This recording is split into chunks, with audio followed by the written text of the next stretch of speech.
from TV welcomes you to this broadcast of the Dorkside Pokemon League.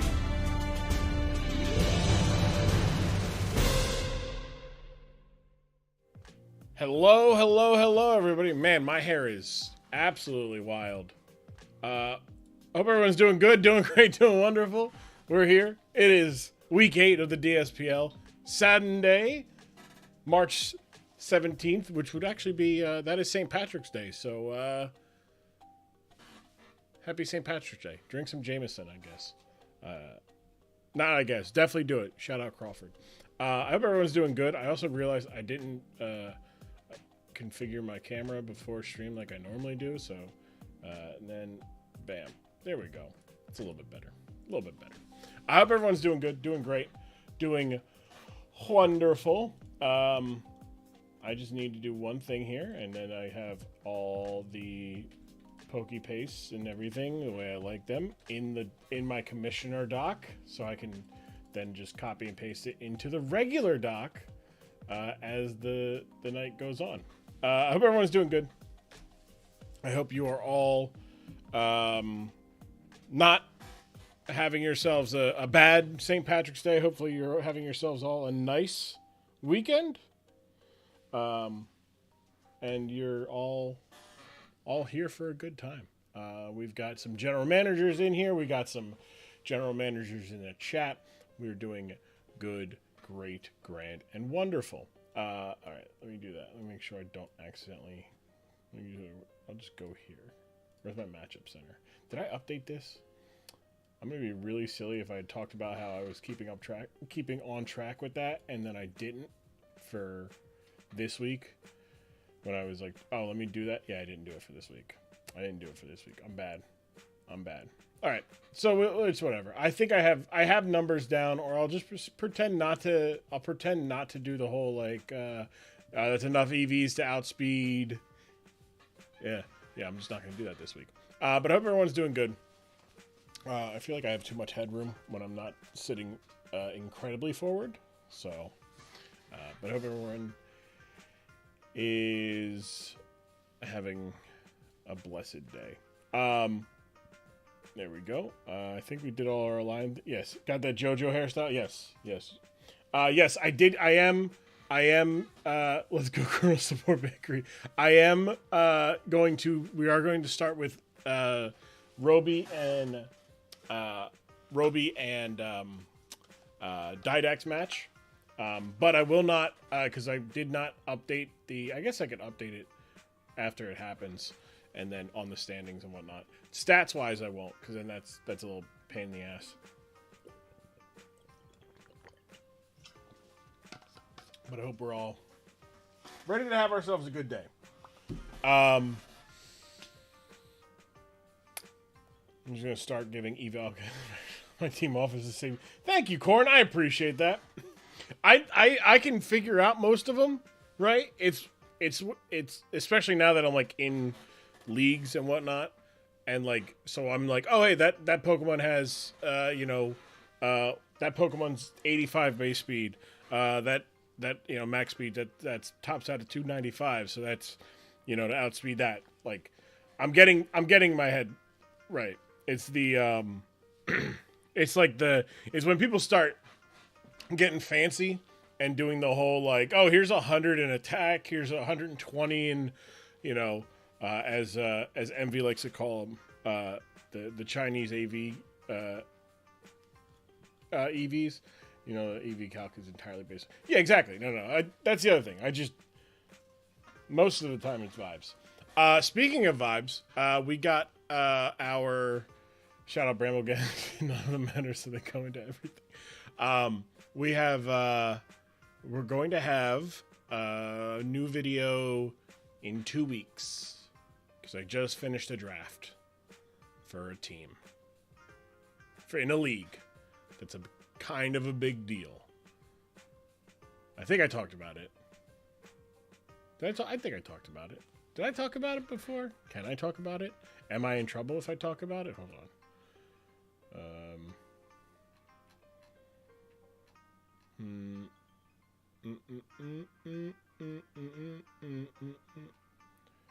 No, I can't talk about it. I'm in the BBR D League though, the Rejects Battle Royale. There we go. This dude is league crazy. Well, here's the thing, Roy. Also, my arm is busted, so like, that's a little bit better. I am in other league. I am in leagues, but like got in the UNPL as a replacement to Phil. Did the UNPL D like, which was funny because at the time I had already applied to the UNPL D League. Got into that. That has been fun. Check out that video. Week 2 battle is on YouTube right now. It's the Annihilate power level over 9,000 because I didn't want to make Arcanine I didn't want to make Arcanine the whatchamacallit.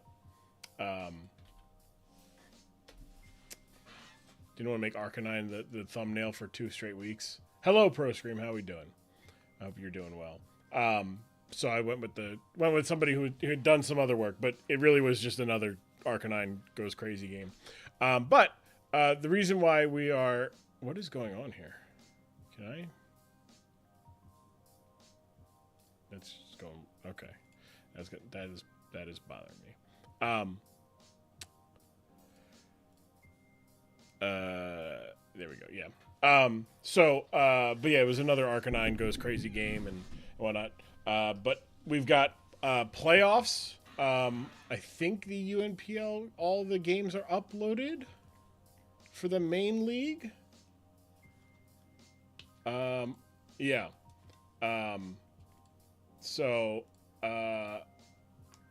We have a, I believe I think I said it. Yeah. Right. So I'm sorry. I'm just making sure like what is like publicly known and what isn't. So, but I'm in the playoffs.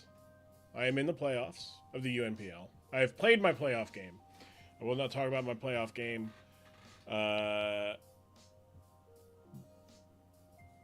But I'm excited for the playoff game. I'm excited to edit this playoff game. And I'm excited for everybody to watch it. So that will be a good, fun time to see. So be on the lookout for that video next Sunday. Yeah, next Sunday. We're one of the lower seeds. So the UNPL, the top 8 seeds, pick whoever they want to face. Anybody that's lower than them, I believe. So I believe how it works is anybody like the number one, the highest, the best team gets to pick anybody in the playoffs. They can pick the number 2 team if they want, right? And it just goes down into all matches. So I probably am not going to be able to pick my opponent. Not that. So I didn't. Did I admit, Kyle? I don't have your match. I don't know. I don't have your match. And Kuhn has not answered my messages. So that's why I asked everybody to get replays of their games. Because otherwise I don't have the games, and then it never happened, and thus y'all have a week to get the game played again. If there's no footage of it, I think. What did I put in these? Did I put the battling in here? Let's see. Once the battle is complete, the GMs must send away, or both teams will receive a forfeiture. Okay, that's what I put in the rules. Look at that. I put in the rules. I planned for this. I put the plan. Look at that. Yeah. Video recording if moved to do so. Yeah. Yeah, I'm waiting for. Yeah, I didn't get one from Kuhn and I didn't get one from Kyle. And if there's no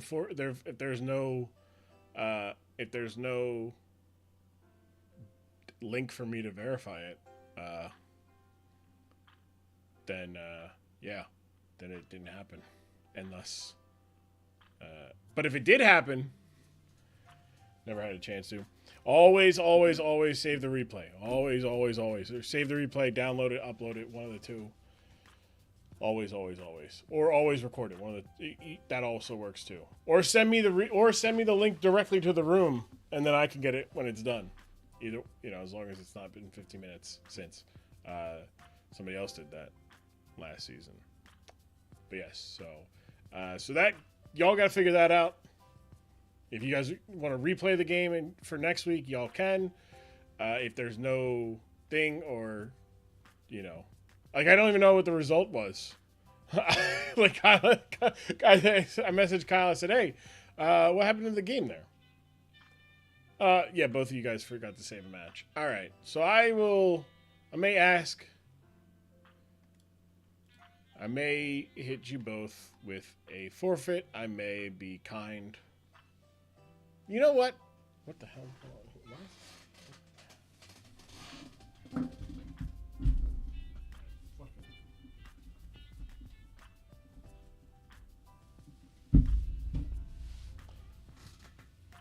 Monitor just went like out of range. I was like, what the fuck's going on here? Hey, while we're here, Kuhn lost 15. Yeah, just mess. All good. Sandy's here. Sandy, my boy, my guy. How are we doing? Hello. Sorry about that. I'm doing okay. We're doing some housekeeping stuff. Housekeeping. Housekeeping. You want mint on pillow? But yeah, 15. But the how was your St. Patrick's Day, bud? Oh, was that today? Yes, it was. Yes, yeah. Oh, I slept all day. I love a good like sleepy Sunday. Like if you have nothing to do and you're all good and it's like there's no like duties and no punishment and nothing that you lose out on. Duties. It is a good time. It is a good time. No, they both. I mean, look. Maybe, perhaps, maybe we'll roll a. Yeah, maybe Grum will be. I got up at some point this morning to check the weather, see if I was gonna golf or not, and it was too cold. So I went back to sleep and just kept sleeping. Well, it sounds like you need it. If you're like, yeah, I slept all day. It's like, well, sometimes if you're sleeping that long, that was like your body, your body needed it. Do you have this week's color of the week? Boy, do I. And this is one of my favorites. Ooh, okay. Week 8, color of the week. Right. Are you prepared? Are you mentally prepared? Absolutely. For the memes, for one of the greatest colors of this season. Oh, for sure. Better than cartoon jeans blue?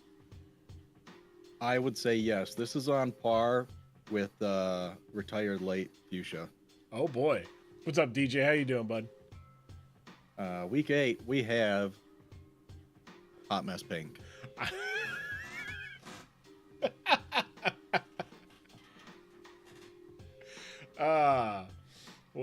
Well then.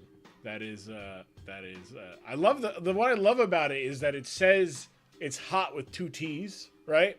Yeah. So it's very it like looks nice with the double S on mess. But I understand the reason why this pink is a hot mess. I understand this. Perfect for this week, it seems. Yeah, right. Before I explain why it's a hot mess, why don't you tell me your theory? Well, I see it's not as vibrant as like a regular pink, right? And you nailed it. Right, but it's also not like hot pink. But there's character to it. Similar, yeah, exactly. It's similar to like the retired late fuchsia of like, they really wanted to be hot pink, but they just couldn't get their shit together. Yeah, no, that's very solid. And B23 0077. That's Kuhn and Kyle right now. All right, so nothing much, just procrastinating. I feel that snore. Sandy, question for you. All right. Yeah. As a commissioner, I like to make sure I'm not being too iron fisting, right? And I like to give people leeway. Well, you should do whatever color. And in my, as you were here when we were talking about it though, but rules. Number one rule is each week we'll set up a time that works for each participant.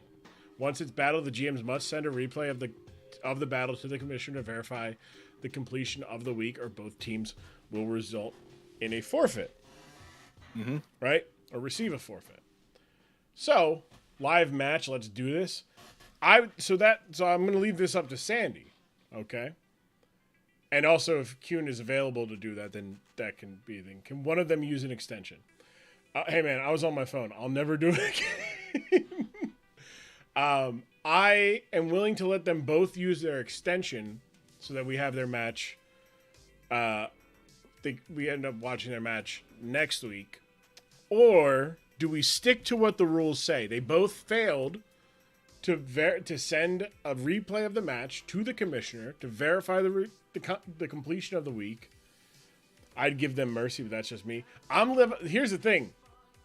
I'm leaving it up to Sandy, right? Because Sandy is he's the check to my balance, right? If I'm being too lenient, I hear Sandy's voice in the league office going, "Punish them, punish them." People might not like my answer to this, Mm-hmm. but here's how I see it. Number one, it's a big rule because of issues from the past. So it's like, hey, fuck around and find out. And the issue is, if we allow leniency, let's say, I'll pick on my own team here. Let's say Korn is the head team, the home team. Okay. And they go, oh, they lost, and they're like, oops, I forgot to save the replay. In leniency, there, you could pull that kind of move. You're like, oops, sorry, I missed it. That's not to say what happened here. Yeah, I know, Korn. I just looked over and I was like, there's a name. I mean, look, that is why the rules is in place, Oh, wait, this is season 1. Wait a second. So did I change the rule for season 2? This is season 1, because I looked here and I said, wait a second, I know I changed that rule. Let's see. At DSPL. I know. Well, I know this was a rule that was made. Yep. Nope. There it is. There it is. Yep. Right there. This was the rule that was changed. The 7-0 one. But we did have issues, but I did end up seeing, so I need to see, replayer. Jeez. There we go. So, I don't know who won, who lost. Neither do I. What I can say,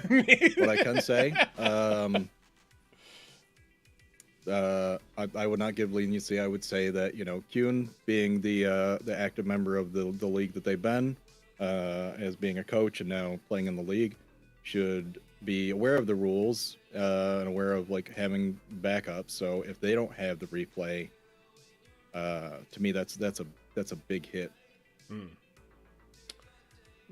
Look, you're not wrong. You're not wrong. And I made this rule. Yeah. Well, this is true. This is true, John. I made it a rule that both GMs had to send me. I think that was the change of the rule, because the rule was one. It used to be one GM had to send it to me. Both GMs have to send it to me, because last time that did not go the way it was supposed to, and although I watched it, I took all the notes and everything, and I was like, okay, cool. And I went back to watch it, and I was like, wait a second. They both sent me the replay room. Jesus Christ. All right. So, it is in the rules. Sandy does bring up valid points. If I do show leniency now. I will say, though, if some money were to hit some pots, maybe some eyes could look the other way. Slippery slope fallacy, boo. And look, wow, I mean, that wasn't me. And my fingers, the corona. I was hoping someone still had that. So good. I mean, I'm not saying that I would look the other way, but I could look a certain way. If somebody, look, if you were to be like, here's $10 to give them both the forfeit, and be like, or give them, here's $10 to let them extend. Shit, Grum, I got $100 for you to just give it to AW, and we'll start season 3, baby. $10 to enforce your own rules. No, I'm just saying. Look, is Kuhn absent? Kuhn, I think Kuhn is not here tonight, but I did get a message from Kuhn, that he had forgotten he did not have, he didn't save it. Around the same time that guy was like, I don't have it either. I'm gonna pay you $100 to fuck off. God, I love Trailer Park Boys. All right. Well, I think I will, in this instance, I will stick to the rules that I wrote, as much as it pains me, because it's never fun to be like, here's forfeit losses, man. Especially when it's like, Grum could pull. Which one? The bald one or the? Both. Well, time to see what Anonymous.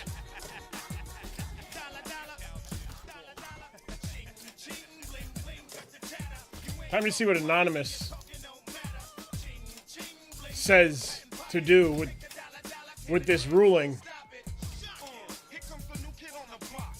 By the way, that $10 does not go in my pocket. It goes into the season. Allow them to replay or do a live match if able. All right, Anonymous, you've got it. You've got it. You've got it, Anonymous. All right. And I was fucking tortoise. Well, Anonymous gets to has an anonymous donor to the DSPL Season 2 championship pot. We'll allow them to play the game once, give them an extension, or play the live match if they're able to. This is insane. So, Kyle, Kuhn, you guys get together, figure out to rematch. You guys can try to keep it as close to the original as ever. Or just have it go in with an entirely new team. It's up to you. I'll give you guys the extension. It's been bribed. Korn, I don't believe Kyle's making it into any form of the bracket in which he gets paid money, so it's just... I don't know that that's the best money ever spent. Close to the original money spent. Close to the original bump that. Oh no, Kyle got smoked. Oh no. Wait, we're doing this. So Bass, so what happened was, right? I feel like we've talked about this. I will bring this up one more time. At the end of Grummas, all right. At the end of the Grummas stream, December 23rd, I had given a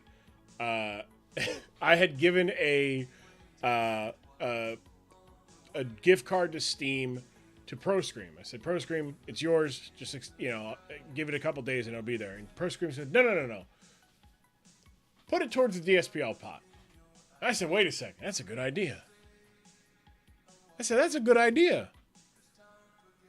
So then I said, all right, cool. We'll just put 25. I'll give somebody, the equivalent of the Steam gift card to whoever wins.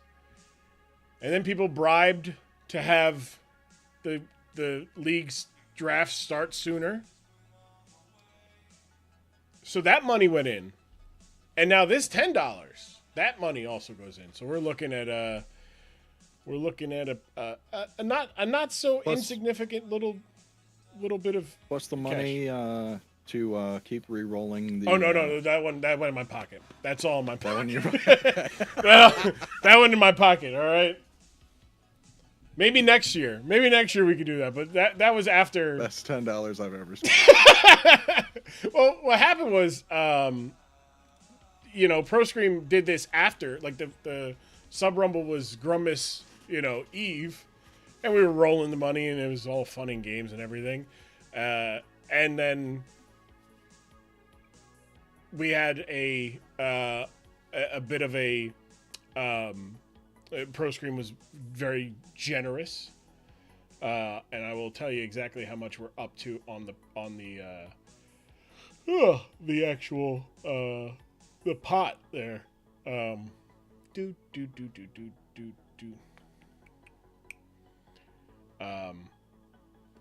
boop, boop. Yeah, so it's 25, and then so we're at $45 now. Winner. If you win the league this season, you get $45. The Rumble redos were first. Yeah. So I self-sabotaged with money on the line. Yeah, a couple times. Yeah, played like shirts, kid.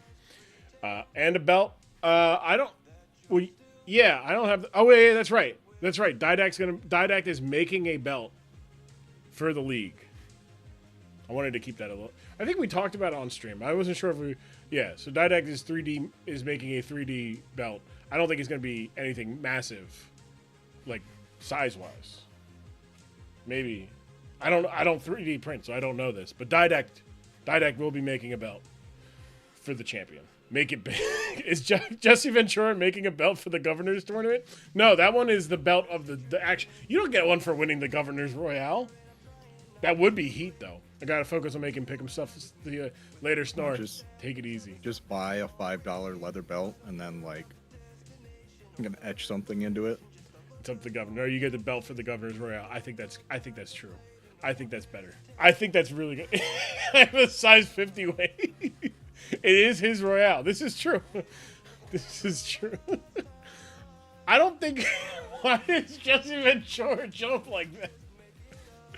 Why did they have him do the take of him jumping into the crash pad? I don't know. Landing pad. I don't know. Okay. All right. Enough of this nonsense. Let's go watch this. Let's look at this week 7 matchup here. We got the Pig's Eye Pig Night and the Dallas Dustclops from last week to do before we actually get into. They really do go straight immediately. So this is week 7. We've got Pig's Eye taking on the Dallas Dustclops. They had an extension. They're going to play it. I'm feeling a little warm, so I'm going to put the fan on. There we go. So if you hear a fan in the background, it's because I'm warm. It's getting warm now, so it's going to be that type. Thank God these Roosevelt button-ups are nice and breathable. So Pig's Eye is starting it off with Trevor the Trevenant with the Agaveberry, Harvest, Knockoff, Shadowclaw, Poltergeist, and Burning Jealousy. I like that. Max HP, max attack. Good stuff there. Burning Jealousy is nice, especially against anything that wants to set up with a slow Pokemon like this. Now, it won't work against the Cerule Edge, because Cerule Edge is if it's there, is a fire type, so that won't work. But everyone else, good stuff there. Then we got Luke Cage, the Thunderous, with the Define ability, Thunderbolt, Wild Bolt, Storm, Acrobatics, and U-Turn.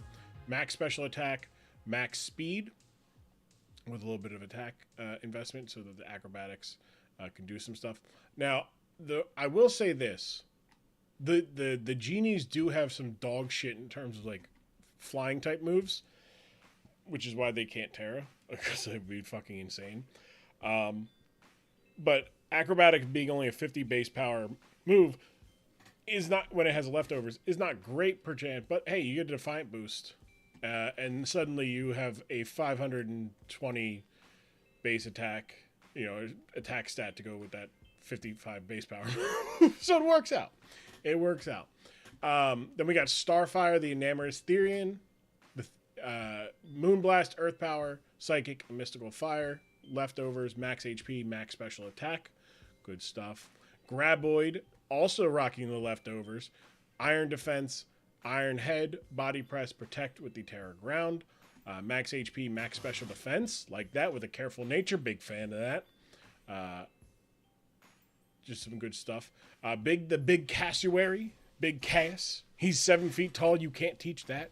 He's got leftovers. He's got Soundproof. Clangor Soul, Clanging Scales, Body Press, and Drain Punch. So big damage there. Big good stuff there. Able to get some recovery back. Max defense, max HP. Just really good stuff. Look, 383 Body Press.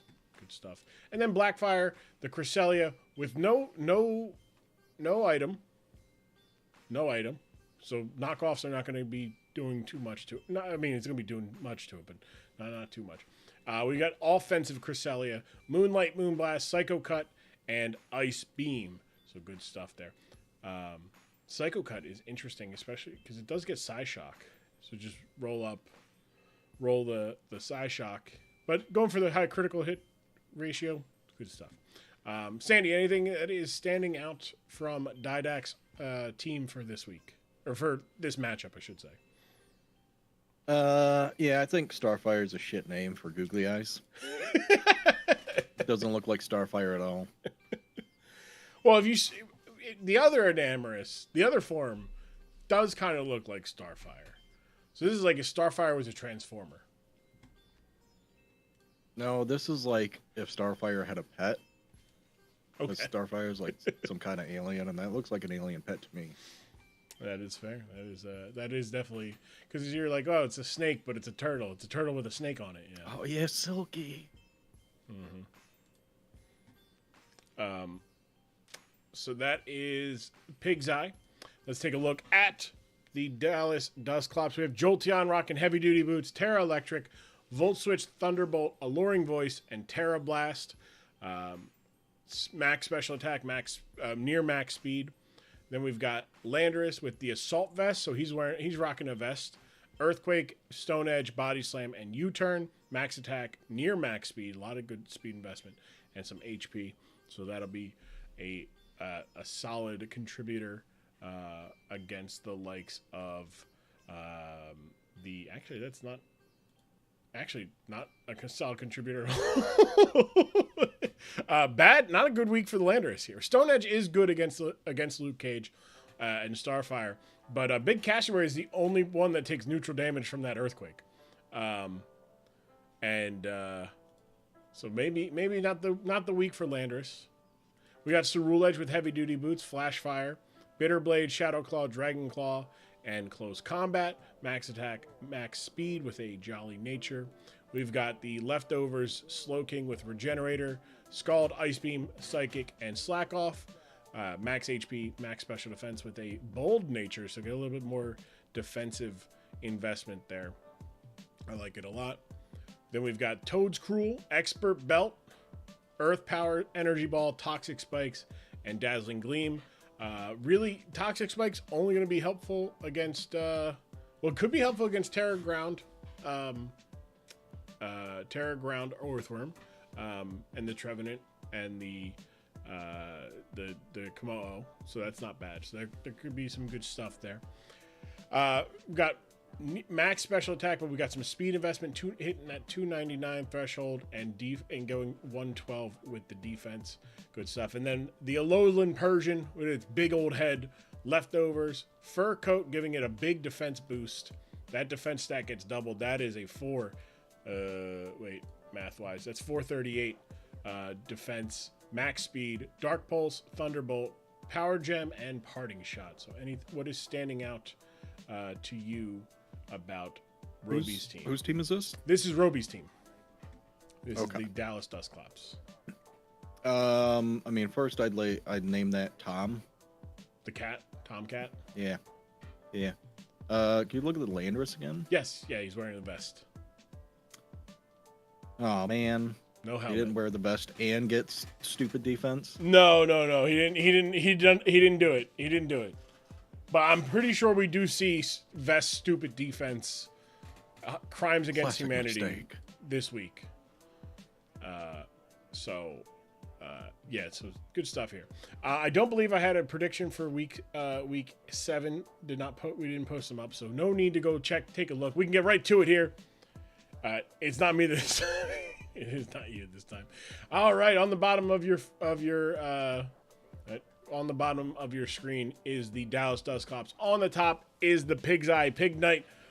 As we see Jolteon leading against the Thunderous, so good lead for both teams. As Volt Switch does a good chunk to the Landorus, but that Defiant coming in big handy there. Big U-turn. Not very effective, but the 15%. Nice little chip. Sometimes all you need is a little chip. Landorus lands a body slam for about a quarter of a health. As Moonblast hits, that AV coming in handy against this Enamorous Sandy. As we get another repeat of the same. Ooh, hits the paralyze. Got the paralysis, but the Moonblast fights through it, lands the knockout with a Moonblast. So there is Enamorous. Also, Enamorous is already pretty slow. So it's going to be as long as it can get through paralysis, it should be okay. But that is unfortunate. As Didact will let the Enamorous go down to the Slow King as Treever comes out, scaring off the Slow King, and that Poltergeist is not going to do a lot. I mean, that is kind of a lot of damage still. It's like given that the Alolan Persian has double defense, but Dark Pulse. That cat doesn't have a butthole. No, it doesn't. No butthole on that cat. No How do you poop? I don't know. Do Pokemon poop? Parting Shot blocked by the Soundproof and gets a huge body press off on the Persian as the Ceruledge is going to go for that. Clanging Souls does land, takes out a good chunk there. Big hit. Dragon Claw is going to do a little bit, itty bitty bit of damage there. Now it is unfortunate. Didact is in a position where he has to do this. He has to Terra immediately. As Bitterblade is going to do a good amount of damage and get some recovery back for the Ceruledge. But Graboid is going to be able to just get defense up. So, Body Press would be pretty good here. Energy Ball, though, gonna take it out before it has a chance. I love seeing that. Like, come in, do a Terra, nothing, throw on thing to, like, up the defense. Like, all right, we're stacking up. One shot. One shot's it. Slow King, though, getting frozen on the Ice Beam there. So, bad luck. That is a 10% 10% chance. Gets thawed, though, on the very next turn, as Scald will hit Blackfire for a decent chunk there. Remember, no item for Cresselia, so no recovery passively, so swaps into the Ice Beam on the Big Cass, who gets frozen, so it is tit for tat. You freeze me, I freeze you. Ceruledge comes in as Big Cass stays frozen. Get some leftover, though. Not bad. Not a bad trade-off. Thunderous is going to come in and going to take a Dragon Claw for pretty good damage there. But he's going to be able to live, and I think it is faster, so it can get a hit off, except the Jolteon comes in on the Wild Bolt Storm. It being immune can take that. Trevenant will come in to take a Volt Switch for the Thunderous, keeping Roby in the driver's seat as far as momentum goes. Bitterblade comes out, and Bitterblade, fun tech, is a move that will thaw your opponent. So swapping in on the resisted move gets unfrozen as Trevenant comes in, takes the Dragon Claw, and it just unfortunate. The Ceruledge is in a pretty good position here. Got the Dragon Claw for the Big Cass, as Blackfire can come in. Sitting at 5-3. Mm-hmm. Oh, big one shot. Big shot indeed. I believe the now crit we're 5-2. Crit did matter. It's a clanging scales, but it's not enough. It's the only move he can go for. Drops his defense. Will meet his end. as the Thunderous will come out here. Does have leftovers. Does land the Wild Bolt Storm. Does get the knockout there. Cerule Edge going crazy at the end there. And it is all she wrote as Thunderbolt from the Jolteon will be enough to tank. Disappointing match out for Didact. As this was a match he probably might have been able to win. That it is. Oh, I forgot to put. Wait, where's my? It's a rare sight. See a match that Didact could win. There we go. 4-0. 4-0. I think I moved this last time, so I need to move it back. There we go. 4-0. I love that pose. Which one? The Slip King. He's just behind, yeah. Very regal. Like, I've been expecting you, Mr. Bond. Yeah. Another 4-0. This was the week of 4-0. Yeah, actually, that is true. This was a 4-0 victory. Last week, as you remember, Sandy, every match was a 4-0 except the one featuring Basque.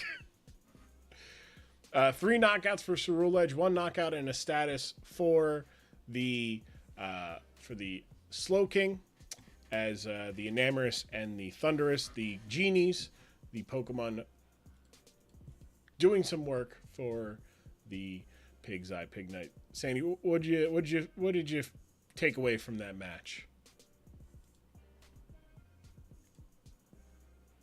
Oh man, I mean, this was a match where I was like, all right, Didact might snag a win. Such a long match too for not stall. Mm-hmm. It was definitely man.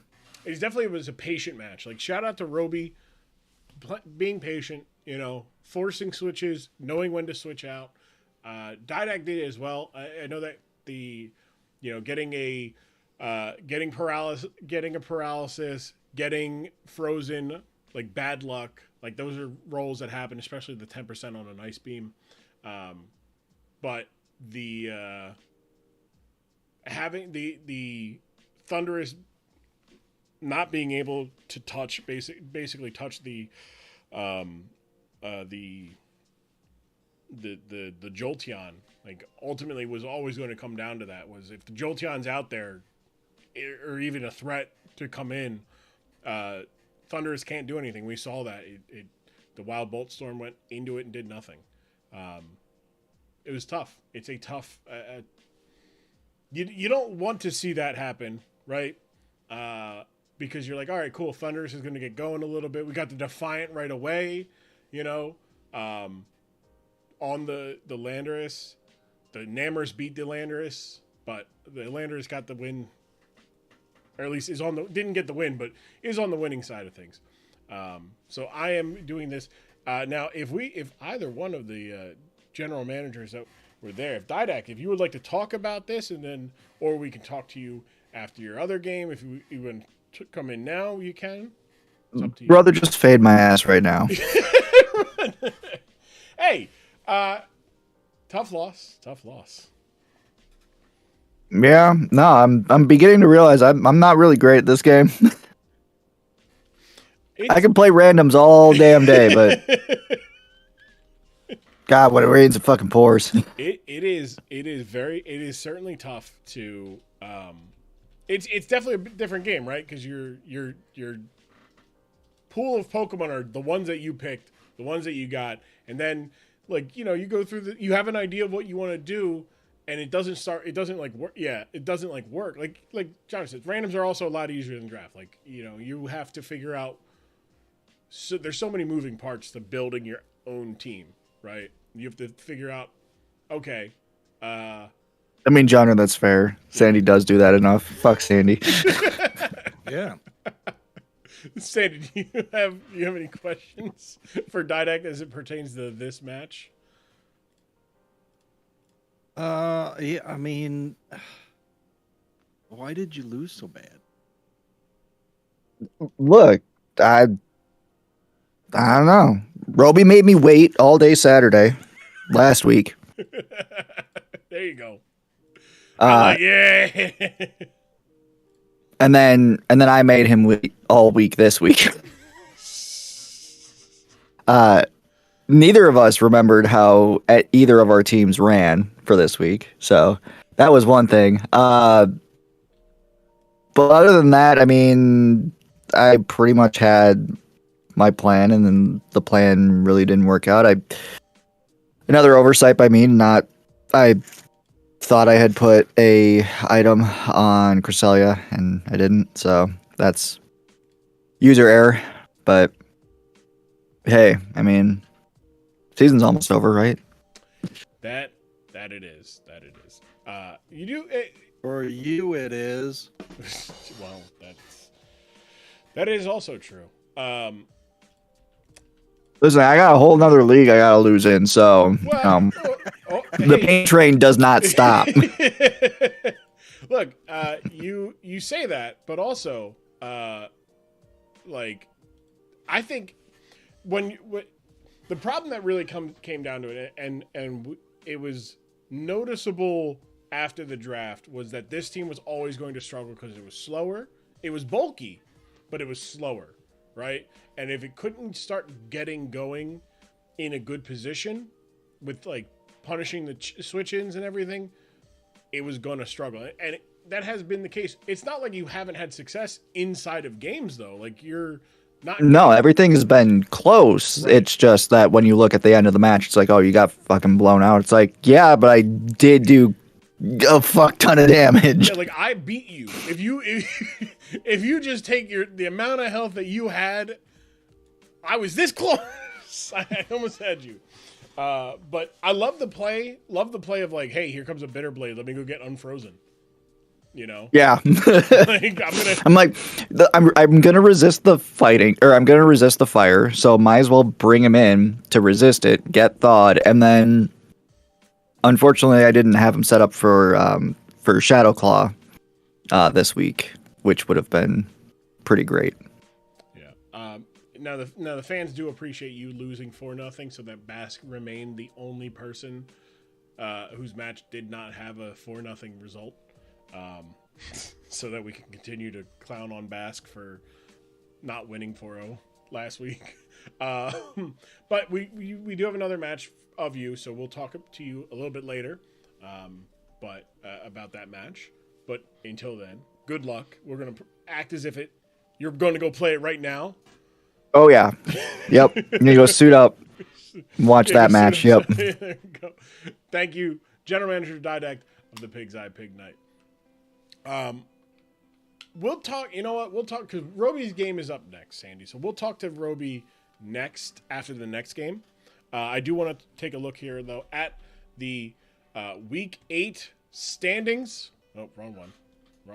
The Week 8 standings the standings going into Week 8. Sacramento remains our only undefeated team. Arizona, Indianapolis are tied, with Arizona having the differential tiebreaker. Long Island steady in that fourth spot, 7 points over the next close, or I should say 10, because I can't wait to watch him lose. Minnesota is also 5-2. Delaware, Montana, British, and Twin City all 4-3, with Edina being 3-4, so all close. You got five teams for 3 spots. Aussie, Dallas, and Colorado not completely out of it either. Pig's Eye, Cambridge, New York coming up in the bottom, but technically none of them have been eliminated from contention just yet. It is possible. Actually, sorry, no. New York has been eliminated. They're 0-7. My math was not mathing. Because the best that they can do is 3-7, and we got 4 wins. That's right. You got Pig's Eye and mine wrong. Did it do? No. Oh, it didn't. Oh, it didn't do that one. There we go. Yeah, you're right. There we go. Did not. You're right. That did not. I don't know why that didn't go with. But yes, going into going into Week 8 though, I don't know if there's any changes in the top half. No. Okay. Heatran, Gouging Fire, Ursaluna, and Blaziken, your top 4, with Baxcalibur in 5th with 9 knockouts. Your top 5 status leaders: Clodsire, Amoonguss, still wild, 6 in 1 game. Overquill, Hatterene, and then a 2-way tie between Heatran and Driftbloom. Your top 5 hazard setters: Overquill, Skarmory, Clodsire, Samurott, and then a 2-way tie, a tie for 5th between the Landorus and the Bronzong. And field assist, Bronzong running away with it, 8. Araquanid got 4, and Hatterene and Ninetales each having 1. So, let's take a look at our schedule for this week. We've got some great games. We're going to start off with Minnesota and Dallas. Then we're going to have Twin City and the British Bangers. New York and Indy has been extended till, next week, so we'll watch it next week. Arizona and Montana, that's our primetime game. But after Twin City and British, we're going to have the Long Island Ducklets and the Aussie Illusion, followed by Colorado Dugtrio and the Edina Sting, the Delaware Fighting Blazikens and the Cambridge Clodsires. And in our semi-main event, Sacramento and the Pig's Eye Pig Night, we'll see them again in battle.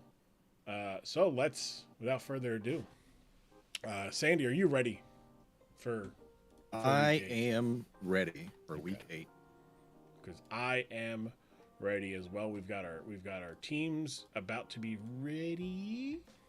I just need to go grab them so that we can look at them, and we can say nice things about them. We can say mean things about them. Whatever we want to say about them, we can say about them. So Minnesota will be leading us off this week. We've got the Roaring Moon with the booster energy set: Earthquake, Dragonclaw, Dragon Dance, and Knockoff. Just a standard speed boost Roaring Moon. Good stuff. RuPaul's Dragon Race. Great name. Then there's Bugs, the Azumarill, the Assault Vest. Assault Vest, Thick Fat, so defensive Azumarill this week. Ice Spinner, Liquidation, Play Rough, and Aqua Jet. Max HP, max special defense with the Assault Vest, so that is going to be a nice fat bunny rabbit. Then there's Ashy Larry the Torkoal with a Heat Rock. This has been the standard set that Bask has been. Yeah, I was looking at it again. Standard set, max HP, max defense. Going with Lava Plume and Earthquake. I feel like I would say if Bask could hear this and Bask could say, "Hey, what Overheat?" It does have a chance to miss, but Overheat does so much more damage. I think there's an issue with my score. Actually, I'm from last week. I don't have your Lava Plume burn. That's true. That's true. It does have a 30% chance to burn. That is true. If you're going for that, then that makes sense. Okay. Then there is 4PF, YSL, PJ Tucker, the Corviknight, Rocky Helmet, Roost, Body Press, Iron Head, and Iron Defense. Max HP, max defense. Good stuff. Wide Body Hellcat, Terra Ice. Knock it off, Grum.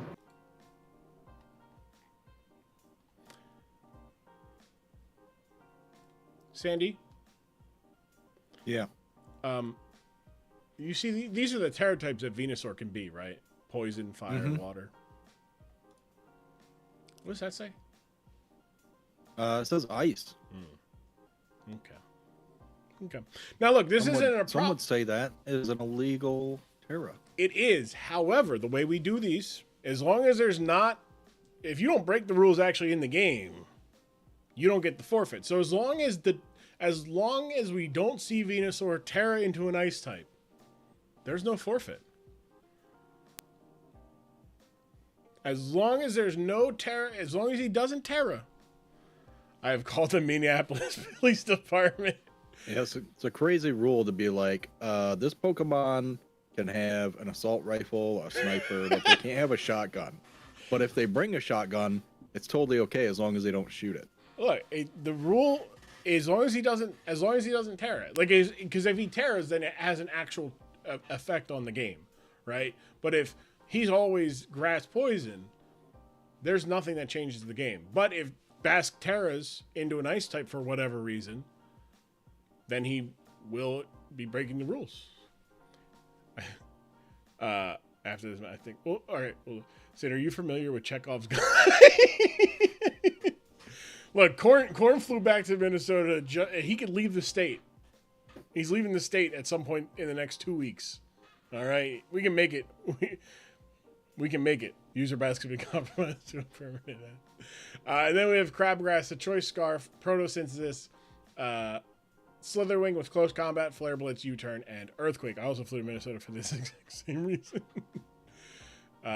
So other than the potentially illegal Venusaur, what is standing out to you about Basque's team, Sandy?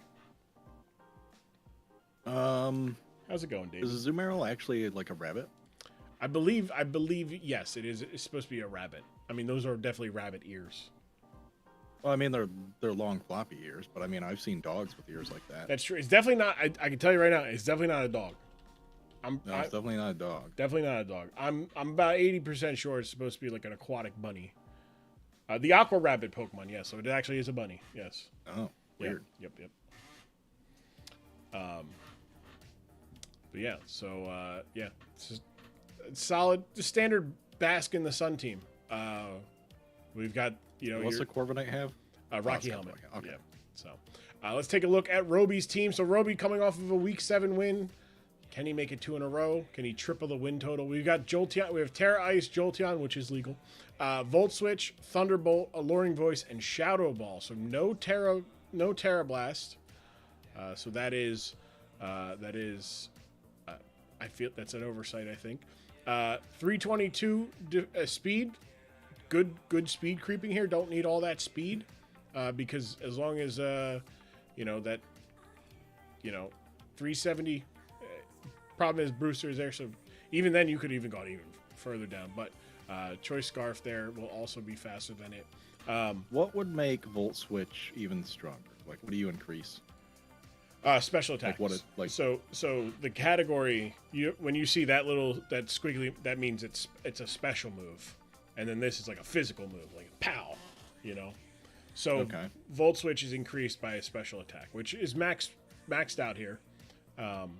Well, it could be. Except for it doesn't have the plus. It could have the plus, right? So it could be a little bit stronger, but still be pretty strong. Volt Switch, Thunderbolt, Alluring Voice, Shadow Ball. Alluring Voice, great for all the dragon types. Good stuff here. Then we have the Assault Vest Landers again. We're rocking Earthquake, Stone Edge, Crunch, and U-Turn this week. Crunch is an interesting choice, as Dark is resisted by a couple types on the other team. But good stuff here. Earthquake's really good if the Raging Bolt had come. Stone Edge also really good. Crunch does hit the Corviknight for neutral damage, so that is solid. So does Stone Edge. Max attack, 292 speed, some HP investment.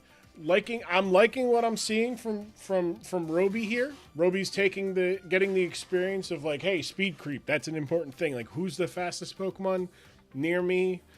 Can I outspeed them? No. Okay, do it. Then do it. I like that. Right. That's something you get through reps. Cerule Edge coming back. Expert Belt again. Flash Fire, Bitter Blade, Shadow Claw, Dragon Claw, and Close Combat. Don't mind this. I actually would have liked. I think a Scarf Cerule Edge is actually pretty solid here, because it would have outspeed the Slitherwing, and then you could just hit it with a Bitter Blade. But Expert Belt also good. Punish any switches, and still be able to hit super, for good damage. Slowking, Leftovers, Scald, Ice Beam, Psychic, and Slack Off. Max HP, max defense. We're running some special attack investment again. So basically, practically the same one that we saw from the last game. Toad's Cruel coming out. This is the exact same one. No Rapid Spin again. Did not cause an issue last time. Might not cause an issue this time. Torkoal, I believe, is the only one that has Stealth Rock on the other side. And then the Alolan Persian coming out with Dark Pulse, Thunderbolt, Power Gem, and Parting Shot. Again, max defense, not max speed, but I don't know. But what is this song? This song is by Bert Firkins, close personal friend Bert Firkins. From Legacy FM is the artist. It is First Day of Summer by Legacy FM. Yes, that Bert. Bert's got the. Anytime we listen to music on stream, it's Bert. Just because Bert, A, gave me permission to listen to music, and B, Bert makes bangers. It is on Apple Music. It is on Spotify.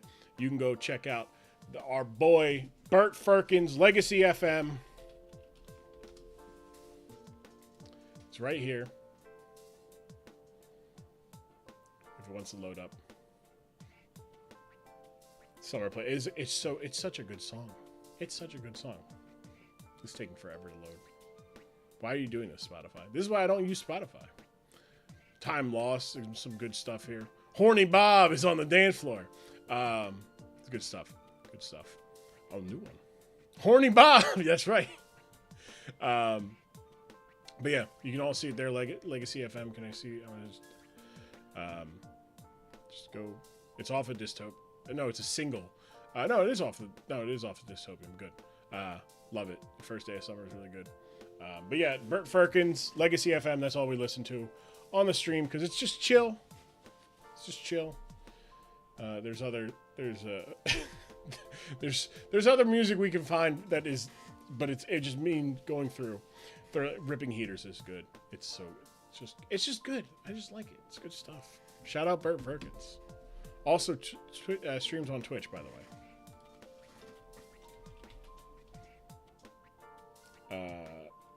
Bert Firkins. There we go. Should have done the thing there. But yeah, so there's Roby's team. What are we thinking about that, Sandy? Oh, I don't have the fucking bot on. This is the same as last game. Yeah. It's a team. It should be named Tom. Tomcat. Yeah. Horny Hob remake plan. They're gonna come with nicknames next week. No excuses. No excuses. No excuses. That's true. All right. Well then, let's take a look here. That's that one. There we go. Let's take a look here at our kickoff game for Week 8. As I make sure my bot is on, and so I can properly shout out the boy, Bert Firkins. That's crazy that the bunny's not yellow anymore. Yeah, that is. So on Team Preview, you won't see the shiny, but when it comes out, it should be shiny. So we're starting off our Week 8 battle. We've got Shiny Torkoal. Yeah, see, Shiny Torkoal going against a Jolteon. So pretty good. Good. Could have. Ooh, wow. Could have stayed in maybe and just gone for a Thunderbolt there. I think 2 Thunderbolts would have got the kill there. Stealth Rocks go up. So those rocks are going to be up for good. As Ashy Larry goes down, Landorus getting avenging its fall first death of the match last time. Now getting the first kill of the game. The Corviknight though will come in, does get an Iron Defense off as Persian does have Thunderbolt and has the ability to do a little bit of damage, but Thunderbolt not doing too much there. That is a +4. That's pretty good. That's a +4 Corviknight. It's going to be a very hard Corviknight to kill in a second. Thunderbolt not able to playing it right, not getting greedy, not going for a 4, +6. Jolteon kills it though. Yeah, it's true. Jolteon comes in as the wide body Hellcat tanks that for about 20% there as Cerule Edge comes out. Cerule Edge not having the heavy duty boots, so taking a chip of damage every time it's going to come in with those rocks up. There's the Azumarill. It is shiny. Bitterblade. Big crit. Getting the Cerule Edge back close to 100% health as Toadscruel comes in to take a liquidation. Azumarill not being huge power. There is no big damage potential from it this week. So it is just going to be chipping away. Toadscruel gets the Toxic Spikes up, but Venusaur comes out and can absorb them. So that is a potential issue there. Mirror Armor sending back the Intimidate back to Landorus. So Landorus is got -1 attack. Stone Edge. Allowing it to get the roost. Yeah, got the roost. Smart play there. Bass playing this very smart, saying, all right. Big crit for 5% damage. Big crit, you say? Yeah, it's a big crit. That's a whole 5%. As Jolteon tanks an Iron Head here. Venusaur will come out, get rid of the spikes, and take a Thunderbolt for 24% there. Volt Switch, putting it within range of some very dangerous Pokemon there. Venusaur, though, is going to get a Giga Drain for about 21%. And Cerule Edge scaring it out once more. Bitterblade is going to be able to... Wow. Wow. Bitterblade again. Corviknight goes down as Cerule Edge will get back to about 80%. So gets a kill there. That's 4 kills in the stream for the Cerule Edge. But the Cerule Edge is slower than the Crabgrass, and Crabgrass gets the kill. Slitherwing getting a knockout. But Toedscruel is going to resist that Earthquake there. Dazzling Gleam hits Bugs for 10%. Nothing much there. As Toedscruel is going to get hit with an big ice spinner. And going for the Toxic Spikes, which cost the Toedscruel there because Toedscruel is going to be in danger in terms of health there. Should have gone for a big crit. Big crit. Huge crit. Venusaur is going to get rid of that Toxic Spike, though, and then say, goodbye, as Slowking takes it out. So there is no Bask has been saved from himself once more. But that gives him an opportunity to get RuPaul's Dragon Race out as it goes for a Dragon Dance as the Landorus comes out to intimidate it. So it is only +1 speed. Landorus, big hit. But that is a double speed. That is a double speed. Oh. And it is not in a good spot there. Landorus comes back out, but the rocks, which could have been taken out if there was a rapid spin, ultimately knocking out and causing the game to be a final of 3-0 as another knockoff will take out the Slowking. And Bask getting another win. We're talking about... All right. I want to put this out here. If this is another 4-0 week, Bask fucked it up. Funny thing is, there was a moment I almost hit Terra Ice. I really thought about it. That is true. Yeah, Bass stopped himself from fucking up by dying. Right? Yeah, exactly. Bass playing around being losing his What are we feeling from that match, Sandy? That was an enjoyable match. Yeah, it was a good match. Fun, good back and forth.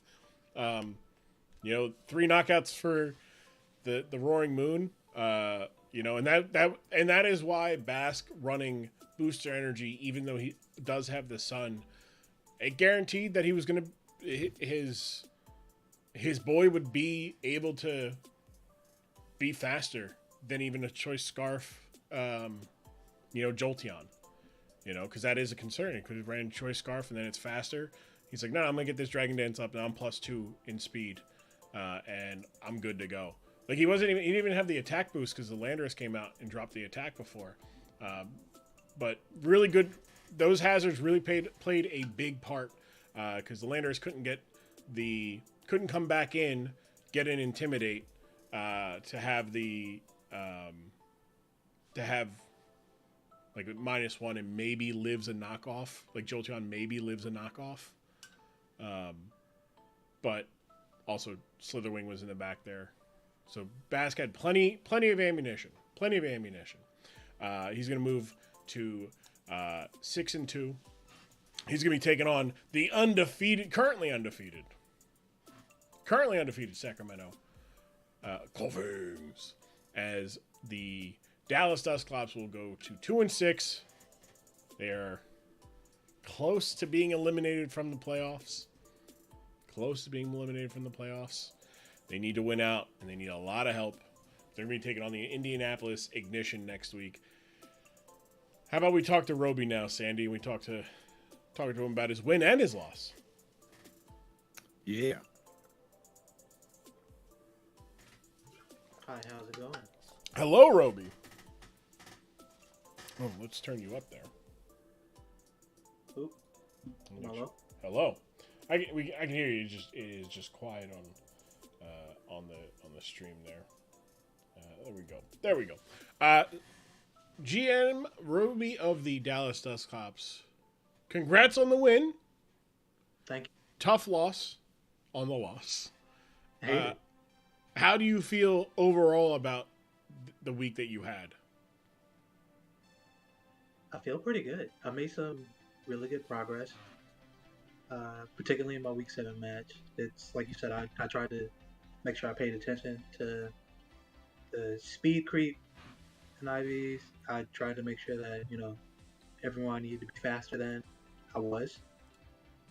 Anybody that was going to be real trouble for any of my mines, that they could outspeed or they had some kind of defense against. And I think it paid off for me in the Big Eye match. And there were so many user errors in the in the Minnesota match that I was like, man, I left a lot on the table. Also, Baskers played a really good match, so not a lot you can do. Look, it is. He did play very well. He almost cost himself the match. I have a feeling he clicked Terra Ice when I killed him, and if I had just not killed him that round, he would have Terra Ice. When he swapped in, he was going to go Terra Ice. Yeah, probably. He absolutely clicked it. Yeah. Yeah, you saved him from you. You caught that. Really is what cost you the loss. Also, Roy, you are right. It was minus 13. I don't know why that. But yeah, the just absolute hilarity of just like. I've said this before, but I watch the matches before I look at the teams, right? Because I want to see if I can figure out what you guys are doing. Sometimes it's easy; you're running leftovers. Sometimes you're not. But like when I'm like, oh wow, he didn't tear into a water type. I'm like, oh, smart to him not to tear into a water type in front of the Jolteon. All right, good job. Good job. And then I get to the end of the replay and it goes, he's just like, oh, I had Terra Ice, just in case you went to Terra Ice and you didn't bring Terra Blast, and which is unfortunate. But I was sitting there, I'm like, he doesn't know that he doesn't have Terra Ice at all. Nope. He completely forgot he has Terra Water. Completely forgot about it. And sure enough, he did in fact forget that he had Terra Water. But yeah. Oh no, but I almost did it when Joel Thunderbolted. Right. Because it would make sense to go into a Terra Ice and lose your resistance. I guess because you were predicting that he would go for. Actually, no. I think he went for Thunderbolt when he swapped in. So I don't even know what Bask is talking about. Yeah, I don't know what Bask is talking about. He gibberish talking. So you got 2 wins on the season. So we talked about this before. You get the wins and they start feeling really good, and they start snowballing the effect of everything. Next week you take on Kuhn and the Indianapolis Ignition, which is a daunting task. And I'm going to ask this question, and then Sandy can ask a question, any questions that he has. Are you? How confident do you feel looking at his team and going, "Hey, that's what he's got. This is what I got." Now that you've got 8 matches under your belt. Very. We played first place team like the last place team. There you go. All right, straightforward. Exactly. Sandy, if you have any questions for Roby pertaining to either match, you may. The floor is yours. Either match. Mm-hmm.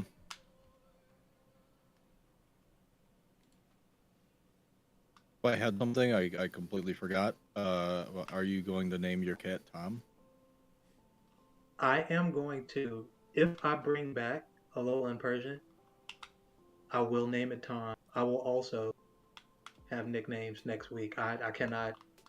This is going to be the last week that I go without nicknaming all of them because I've thought of names for everyone. Like I'm gonna name Ceruledge the Ash Slinging Slasher. I've thought of names for everybody. I just literally have not taken the time to sit down and like nickname them all in Showdown. I am going to do that this week. Hell yeah. We're gonna get some good names. I trust it. I know Roby's got good names in his head. Just got to get him get him into the Showdown. Roby, congrats on getting to your second win. Tough to get your sixth loss, but looking forward to seeing you close out this season very strong. Jeez, my brain just completely shit itself. Yeah, you were thinking about me just like bringing Terra Ice Jolteon and not bringing Terra Blast again, and I get it. Hey, look, I just need you to bring Rapid Spin on that toe scroll, man. Yeah, that was the other thing where I was like, man, I did that twice. That's not good. It didn't cost you. The one was fine. The second one, it literally cost me Yeah. But hey, keep at it. We look forward to seeing your next week's battle. Heck yeah. Thanks, guys. All right, let's bring on General Manager Bask. Come on in, bud. Bro, I'm watching Dorian Finney-Smith try to guard Wemby, and that's the funniest shit I've ever seen. Well, like Dorian Finney-Smith is like a tall dude, right? And then you see Wemby next to him, and it's like this guy's 6'2". He's not that tall. He's trying to start on poor Dorian. So crazy. Sorry, I do apologize, but I'm just watching the anything to diffuse us. Screens going. Anything to diffuse us from asking you why you don't know your own Terras on your team. Yeah, listen, man. I don't know. I understand it. Shit happens, you know. Yes, I understand. Did you find it?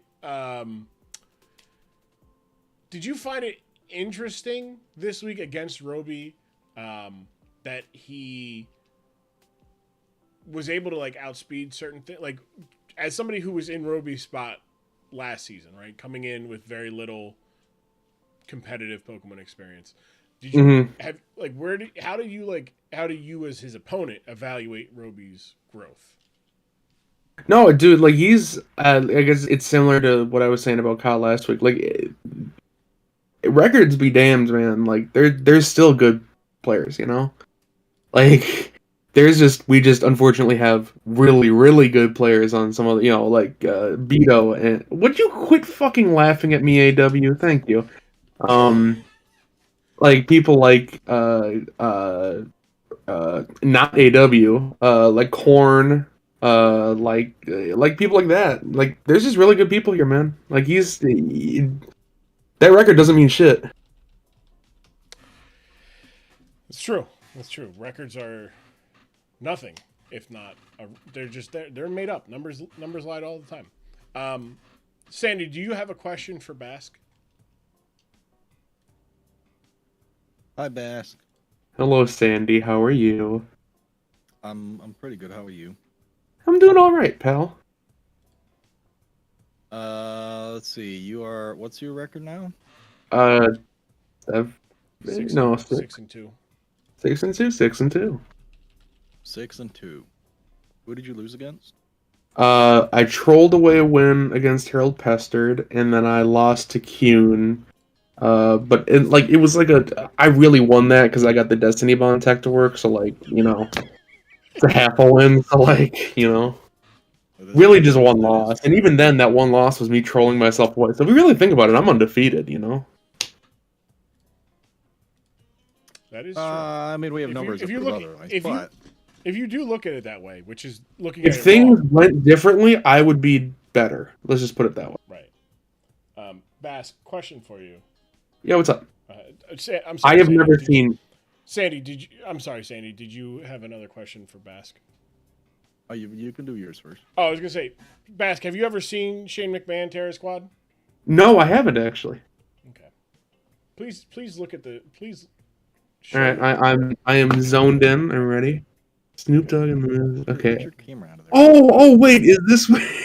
Hold on, I think I have seen this. Is this where they just like ad-lib it for like a good 35, 40 seconds while he's just like writhing in pain on the floor? Oh, wait, I'm on the wrong one. There we go. There you go. There you go. Ready? And then he just. Oh, I remember that. He's just like, nope. The best part is the Shane still got it. No, he doesn't. Oh, I do remember that. Okay, yeah. No, he does not. I do. It's so funny every time. Ugh. Shane still got it. No, just Corey Graves. No, No, he doesn't. Mm-mm. No, sir. He was high in the air. So Johnner's been like proactive, like a beneficiary of your team. Like, yeah, go Bask is gonna do all that. How does it feel to like lose against Harold? It's not great. Shout out to my guy Johnner. I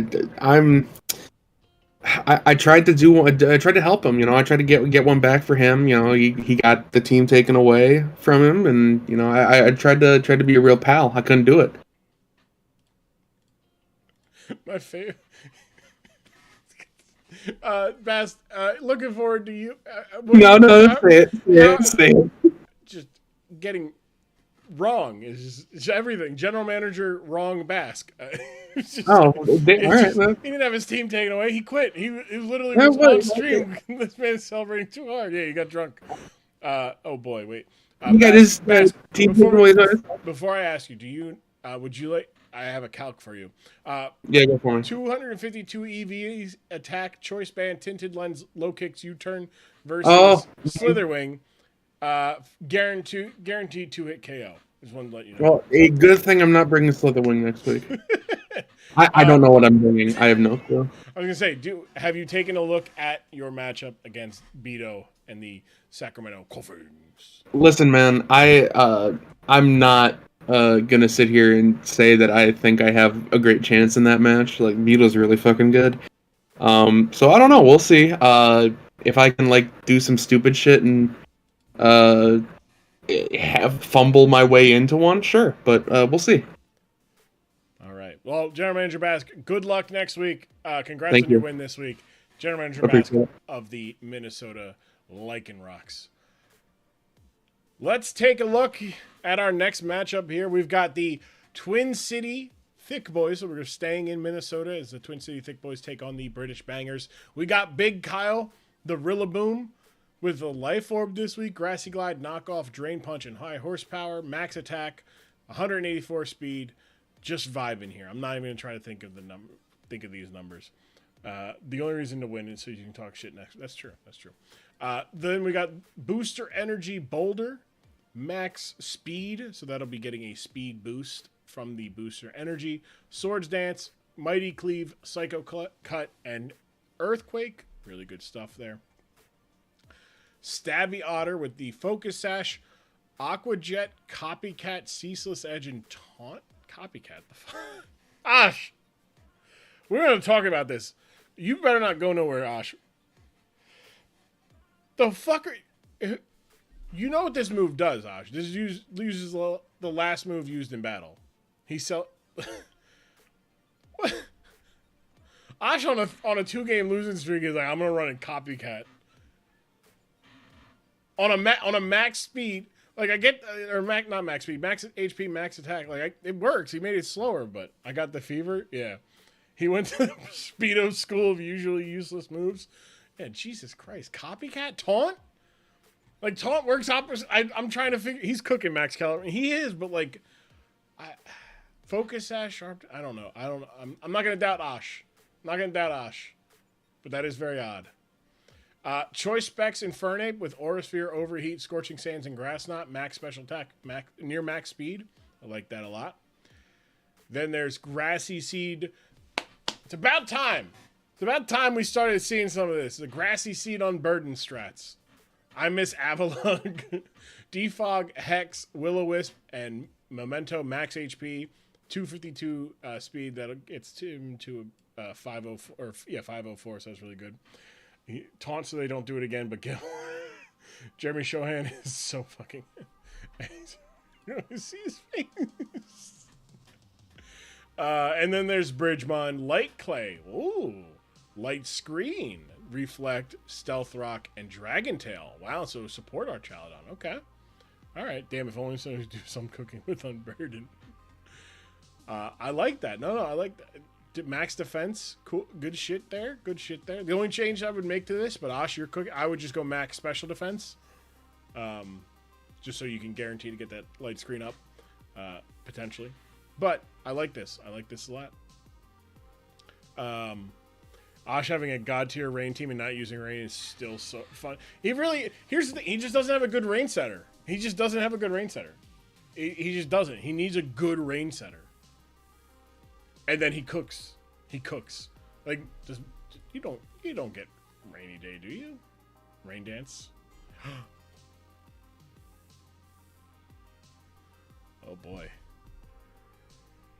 Oh boy. Whew.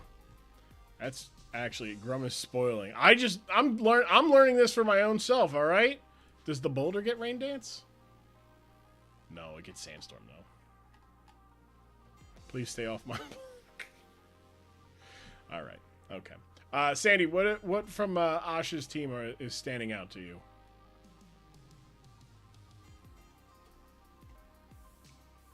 Sorry,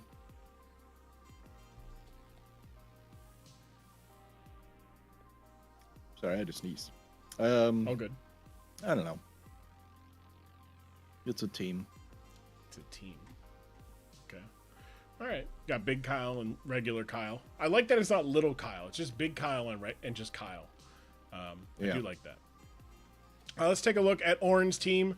We have Tiny Tom, the Great Tusk. We've got that is max speed, but that is a booster attack, so it's really good there. Close combat, headlong rush, ice spinner, and rapid spin. Ice spinner gets rid of the grassy terrain, which will open up headlong rush and whatnot, so that's good. Then there's Steve. Yeah, go ahead. I was gonna say, well, little is derogatory. And then we come to this team and we got Tiny Tom. Yeah, it's just Tiny Tom. He's not little. He's tiny. It's endearing. Little is derogatory. Tiny is endearing. That's why if somebody ever tells you have a little penis, it's mean. If they tell you have a tiny penis, it's kind of charming. You gonna tell me I'm wrong, Bask? No, what? You gonna tell me I'm wrong, Bask? Yeah, kind of. All right. You're the expert. Oh, okay. Walked yourself into that one, bud. Small is just me. Yeah. Yeah, no, I did. Hand up. Nas Little, Grady Dick jersey swap incoming. Oh, jeez. We got Steve the Scissor, Life Orb, Bullet Punch, Close Combat, U-Turn. Yeah, exactly. See? Yeah, it's charming. U-Turn, Swords Dance, Max Attack. Good stuff here. Interesting, no speed investment. But when you have Rabombi, it's pretty good there. Focus Sash, Shield Dust, Moonblast, Psychic, Bug Buzz, and Sticky Web. So we've got max speed, max special attack. Rabombi's not here for a long time. It's here to get up webs and then die, and let everybody else cook. Then we've got Hecate, the Miss Magus, Terra Ghost with choice specs, Dark Pulse, Shadow Ball, Thunderbolt, and Dazzling Gleam. Max special attack. A lot of speed investment. 332 is a good number. I believe that'll let it outspeed a max. No, 105. No, doesn't. Forgot. Infernate's faster than that. I think that outspeeds a max speed, but neutral nature. Choice specs, Rotom Wash. Okay. Volt Switch, Thunderbolt, Foul Play, and Hydro Pump. Max special attack, max speed. Okay. All going on the offensive. We got Scrotum the Rotom. And then Hat, the Slowking Galar with Black Sludge, Regenerator, Sludge Bomb, Thunderwave, Psychic, and Slack Off. Max HP and splitting the remaining 256 EVs between special attack and special defense with a calm nature. Yeah, wow. Okay. Is there anything, Sandy, for you that's standing out from Oren's team here in the 6 that he's bringing?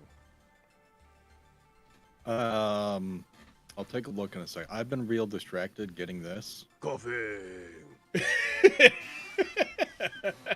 Dude, is that from the actual? Is that? Play that again. I believe. I believe that is. Yeah. I believe the Pokemon Snap. Yeah. All right. Yeah, it is. Yeah. I thought so too. At first, I was like, "Wait, is that somebody? One of us saying it?" But yes. Yeah. Coughing. Yeah. I like this offensive Rotom is very interesting to me. But that was. This is Orange Team. This is Orange Team. Yep. The British Bangers. What's Killer Bee? That is Robombi. It sets up Sticky Web, which lowers grounded foes' speed by 1 on switch in on the opposite team, right? So he uses it, and then everybody on the other team, they're slower by 1.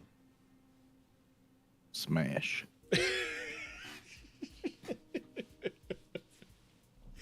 There we go. First smash of the week. All right, let's take a good team. It is. Except for Scrotum. Yeah. Scrotum's my goats. Scrotum's my goats. We did have pick'ems for this week. We got the. By the way, the community voted in favor of Minnesota so they're 1-0 right now. They're backing the Twin City. They're backing Osh. They are believing in Osh because Osh believes in the community. But Osh also believes in Orin. I'm gonna choose Orin on this one. Okay. All right. So you're going against the tide here. You're saying that the community doesn't know what the fuck they're talking about. That's what you're saying. Or just saying I'm going. I'm just saying I think Orin's gonna win. I don't know who's right. I just want to believe in Orin again. Yeah. You know what? Sandy, can you send me that file? I'll add it to the soundboard, and then everyone can just spam coughing. If I can. Okay. If not, that's so. Just I have one. Okay. And I was gonna put it in, and then voice mods I was like add a sound, and it was like from the community. I was like, oh, do they already have one that sounds better than this one? And they did. Oh, okay. So let me see if I can download. Yeah. If not, I can go because that gave me an idea of it was just oh hey, spam coughings for cough, and then maybe we can evolve the bit, and then everybody gets their own little things. All right. Let's hit play here. Let's watch the replay. Here we go. We have on the bottom of your screen the British Bangers. On the top, you have the Twin City Thick Boys. Sticky webs go up. Wait a second.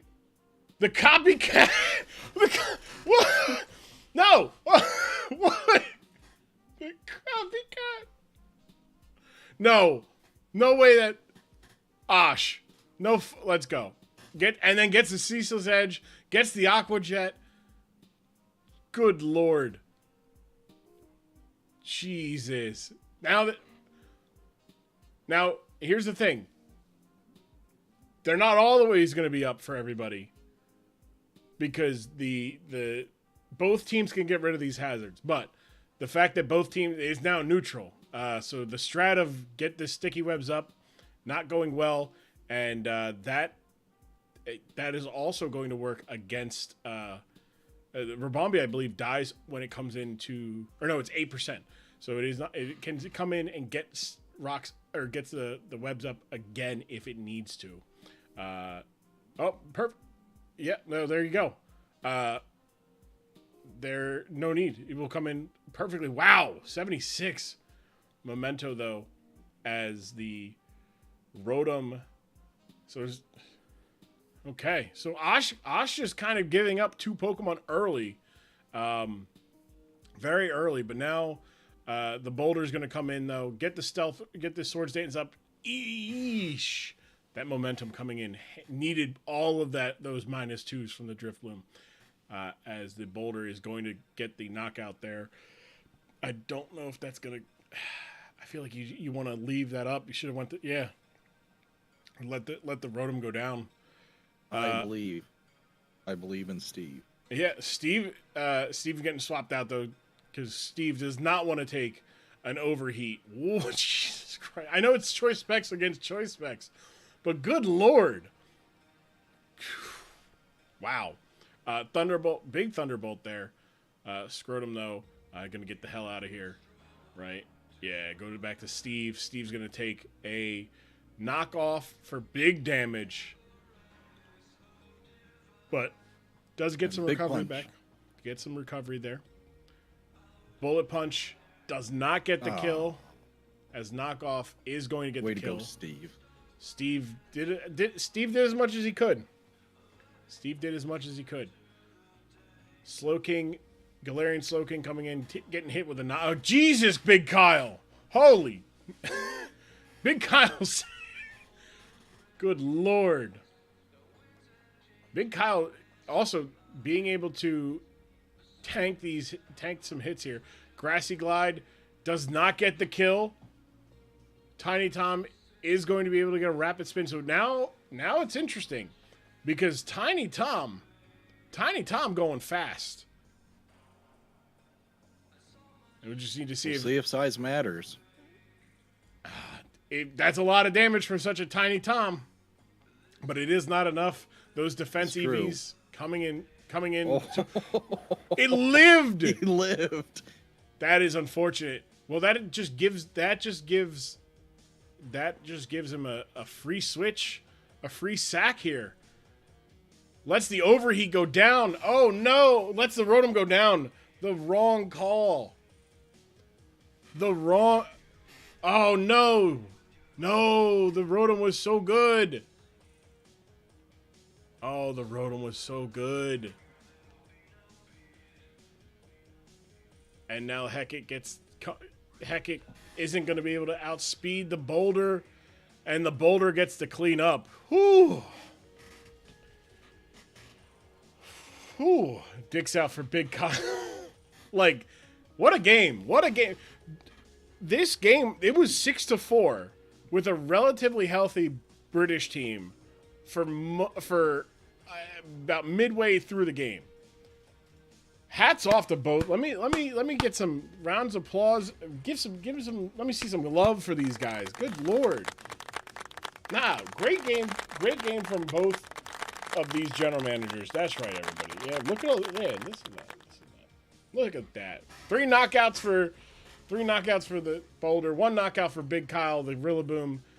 Twin City's gonna be taking on Montana next week in another very big game. British is going to lose a close one here. One knockout and a hazard for the Rabambi, and one knockout for one knockout and big damage on the Archaludon there from the whatchamacallit, Great Tusk. British is going to be taking on the Cambridge Clodsires next week. Orin is not here. But well, I do want to say about the match. So, yeah. Big Kyle started swinging around, slaying it like a helicopter, one shot. Yeah. Tiny Tom said, "Oh, I could do that." Nah, 80% didn't hit the spot. That's true. Swing and a miss. He just didn't have just enough. He wasn't equipped to do what he needed to do. But hey, still, what a hell of a match. Just needed a little bit. Some. I don't think that was the right call to leave to take the Rotom, or leave the Rotom in and let the Rotom go down against the Infernape.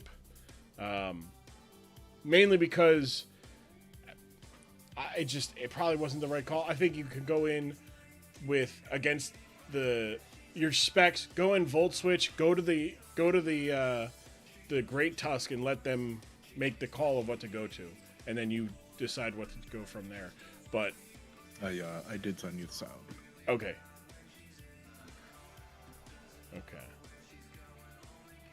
Perfect. All right. Oh, and can I add that? Yeah, do the copy clap play again. Yeah, yeah. Let's watch that again. Good Lord, man, that was ridiculous. Like, where do you get off doing this play? Where do you get off doing this play? Ash, come on in here so we can talk about this play, pal. All right? Fuck's up. Hey, am I allowed to swear? Yeah. Yes. What the fuck is up? Glum and Sandy, the Glum immunity. Osh, can we talk about this play here? Yeah. Yeah, what's up? When did you cook this up? 20 to 30 minutes before the match. I was incredibly sick this week. Owen was too, he let me know. It was just a battle. It was just two people's flu game. I thought to myself, I don't even remember what was there, protect, some shitty move that I wasn't going to use. So I thought, he's brought Labami past couple of weeks. Labami's there to do one thing. It goes first, it presses sticky webs, and then it fucking dies. Samurott can do the same thing. Was it a good play? Arguably no. Two ceaseless edges, probably better, because looking at his team, he has so many more ways to get around sticky web than I do. The two levitate users. Mm-hmm. That being said, fuck it, we're here for a good time, not a long time. And it would have been sick if it worked out. Real quickly learned that it probably wouldn't have. But that's all good too. Yeah, it I don't know, man. It was really good stuff, and like I do want to talk about how, like, at this point here, right? You get your unbird in here, and you defog. You say that's it. I don't need this anymore. But when at turn 7, you basically give up. You basically give up the goose, and say no. I'm like, hey, I think I can win this with just 4 Pokemon, and like the only like Sizzler's about 75%, near 75%. The Rabombi can come back out now without any spike damage and get a thing up. That's a ballsy play. So, right here, I thought we'll get the Rotom to -2 special attack. Mm-hmm. It has Hydro Pump. I'm not that worried about it because it's at -2. And then it Hydro Pumped and dealt 75% of my health, and I said, oh, that's a shit ton. I think I fucked this one. Sort of went through both of my Kyles, back-to-back Kyles, put the team on their back in a lot of ways. Yeah. Owen sort of gave away the Slowking for nothing against Big Kyle. Yeah. And otherwise, I was just chilling. I was really vibing out this match. I've been listening to a lot of Ashley Simpson. Had pieces of me on here, just like on repeat here. Song's a banger, and I was just, living, loving, listening to Ashley Simpson. No, that makes sense. Sandy, do you have any questions for Osh? I'm gonna go with the little community here. John asks, you say you're not here for a long time. Do you not intend to win the finals? Do I intend to win the finals? Buddy, I don't know what I'm doing in like 20 to 30 minutes. I don't have a plan for anything Playing beyond Hollow that. Knight. Playing Hollow Knight in 20 to 30 Yeah, minutes. that's the thing is I really went back to my roots, dropped Balatro for Hollow Knight this week, and I think that's probably what made the difference. It's as long as the Hollow Knight sequel doesn't come out in the next, I don't know, whatever the final is, I think I got a good shot. If I can make it to the playoffs, that's goal 1. Make it to the playoffs. Goal 2, fuck around, maybe find out. I don't know. Well, look, you're in a pretty good. You're in pretty good position, as you are. You are 5-3. Another win. Another win and 2 losses from people underneath you. Like you have a tiebreaker over British, and then you have a big game against Montana. If you beat Montana, that helps you out. We've seen how Cornman's done the past couple of weeks. Look, I know Bass said the records don't fucking matter, but Dennis Green says you are who you are who you say you are. Your record says whose you are, and he is 4-3. Yeah, So he's right there with you. You were 4-3. You got a win, so he could be 5-3. You guys are both. You're just on the same. You're on the same level as him. Don't Corn's talk out down here yourself. jet setting. He's He's jet out setting. here hanging out with the bloodline in person. I'm out here grinding out Hollow Knight runs. Okay. That is true. It does not compare. Has he scored 100 million chips in Balatro? I don't know. He hasn't talked about it. That's all I'm saying. That's what I'm saying. Don't belittle yourself because you're like, he is. Nah, nobody playing Balatro like you, all right? Nobody's playing Balatro. I might get fired for how much Balatro I'm playing. I'm not working hard enough. It's a problem. Sandy, do you have any more questions for Ash? Yeah, wrap back around. So you don't have plan, but do you do you have any belief that you could go far? Yeah. I mean, all the time, people that aren't deserving go to the finals, and I truly believe that I hit the right matchups.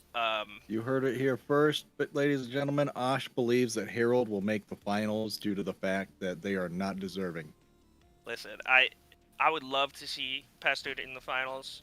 That's even worse. A little revenge game. Pastor's been saying it's not a mistake that I won, but not a mistake, I think. And can we get a tight 5 on Shane McMahon clicking Memento on his quad? That is legitimately the funniest fucking thing I've ever seen. And whenever I see it, I was the sickest dog I've ever been. A couple of days ago. Awful fever, all of that stuff. But as soon as I saw Shane McMahon tear his quads right from his bones, like they were fucking... Would you like to watch I would love to, please. He's like, oh, we'll go under. Oh, we still got it. Oh, no. Nope. That's where he found out it was pulled pork. Pulled pork it is. Pulled pork straight from the bones. Just absolutely fried and Just battered. shredded. That's the last time we've seen a McMahon. That's probably the last time we might see a McMahon. Right. And I say, good. That's how they came in. That's what I need. He flew too close to the sun. He fucked around. He found out. And I intend to do the same thing. I want to go out like Shane McMahon. I want to go out a buster. Well, we'll see if you will continue to fly closer and closer to the sun. But if you keep cooking the way you have, who knows? Maybe you will become the sun. Ash, thank you for your time. Congrats on your win. We look forward to talking to you next week. Thank you. I miss Avalok so much. My precious baby boy. You're coming home next year. General Manager Ash of the Twin City Thick Boys, as we go into our next matchup here, our third of week 8, our 4th overall of the stream. Can we get the Shane clip once more? All right. You want the Shane clip once more? I want the Shane clip to be in better quality. There we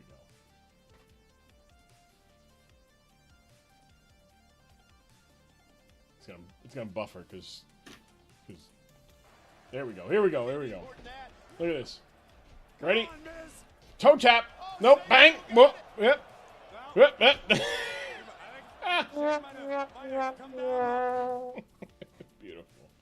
Beautiful. I'll have that preloaded just in case. All right, let's take a look here at our next matchup. The Long Island Criminal Support Bakery Ducklets will be taking on the Aussie Illusion here. It was a second flop, but it's so good. It's so funny. It's so funny. What? Yeah, it's so good. We got Dragon Bolt. We have Muffins and Dragon Bolt with Life Orb, Infiltrator as the ability to get through screens and substitutes. Shadow Ball, Dragon Darts. Dragon Darts, Flamethrower, and Sucker Punch. Max attack, max special attack. A lot of investment into attack with a negative nature. I feel like there could be more use out of that with just going to minus defense or minus special defense. It's so funny. It's just so funny. But I like this. Shadow Ball, Dragon Darts, really good stuff. Dragon Darts is really good once the fairy types are gone, whether it's the Hatterene or Terra Fairy Bronzong. And I guess just Bronzong in general, because Bronzong resists Dragon Darts. Then we got Hush Puppies, the Overquill. We've Shuckaberry, Intimidate, Liquidation, Taunt, Poison Jab, and Aqua Jet, max HP, max attack. Okay. Terra Flying Electivire with the Expert Belt. And we've got Low Kick, Knockoff, Earthquake, and Supercell Slam, max HP, max attack. So we're seeing a lot of hey, I'm not gonna be able to like the Muffin. This is why having the Electrode is important, because the Electrode. I think I did that. I'll have to look at it again. I didn't notice. It's all good. It's all good. Let me see here real quick. Did I mess it up, or did you not have a 116? Yeah. You. It is 116. Okay, so that was that. I thought I accidentally hit that. Cornbread, Terrifying, but like I was saying, 3-4, like make sure we're fast enough to outspeed some Pokemon. Like if he does bring Walking Wake, can't get got by the Walking Wake, or a Terra Ice,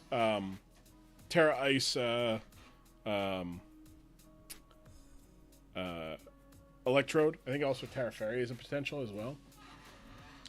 Hush Puppies and Cornbread, they don't gotta worry about that. They're never gonna be faster than those Pokemon. Then we got Crumpet, the Gastrodon, good, solid, a solid Trick Room Pokemon. No boost nature here. Going with very serious Gastrodon this week.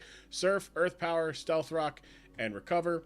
Then we got Red Velvet, the Heatran, with max HP, max special attack, choice specs, Flamethrower, Earth Power, Flash Cannon, and Power Gem. And then Croissant with a choice. Croissant. That's right, Croissant. Croissant. Yeah, Croissant. Croissant. That's right. With the choice band Hustle, Close Combat, Leaf Blade, Ice Spinner, and Poison Jab. Sandy, what's standing out from our pal here? I love Chandra didn't notice he fucked up the Hush Puppies. You just fucking up everything. What did you? Or was it Hush? No, what was it? I think it was the Dragon Bolt. Oh, the muffins. Right. Yeah. That's pretty amusing. What does Hush Puppies have? Hush Puppy has Shuckaberry, so it'll take half damage right. from super effective ground type moves. I want to see Hush Puppies with the spikes again.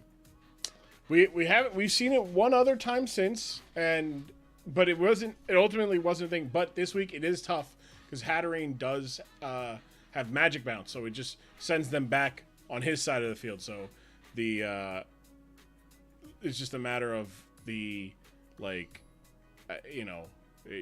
not bringing any hazard removal because he's not worried about it. But at the same time, his opponent has no hazard removing, so it's just hazard preventing with the Hatterene. As soon as the Hatterene's out, Hush Puppy's gonna just start setting them up and go kind of wild with it. But yeah, I too want to see Spikes back from Overquill. Yeah, I'd also like to see Shane McMahon one more time. We'll do Shane McMahon after the match. All right, after this match. All right, I need to make a scene for it, and we just watch it, and we'll be good. Are we still live on YouTube? By the way, have we been DC? By doing this, we do run a risk of getting DCMA on YouTube. It's fine. It is fine. Let's see here. Yeah, we're good. We're you can watch other people's content. Oh, good. Yeah, right. As long as it's transformative. But yeah, so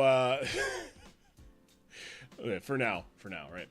We got Hatterene with Focus Sash, Magic Bounce, Trick Room, Psychic, Dazzling Gleam, and Giga Drain. Solid stuff there.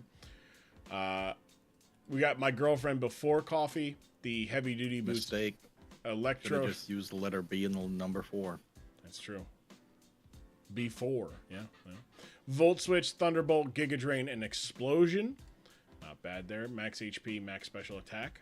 So the Dragapult will be faster than the Electrode here. Then we've got Spectre, max HP, max attack, the standard Aussie Glastrier, Icicle Crash, Close Combat, Substitute, High Horsepower.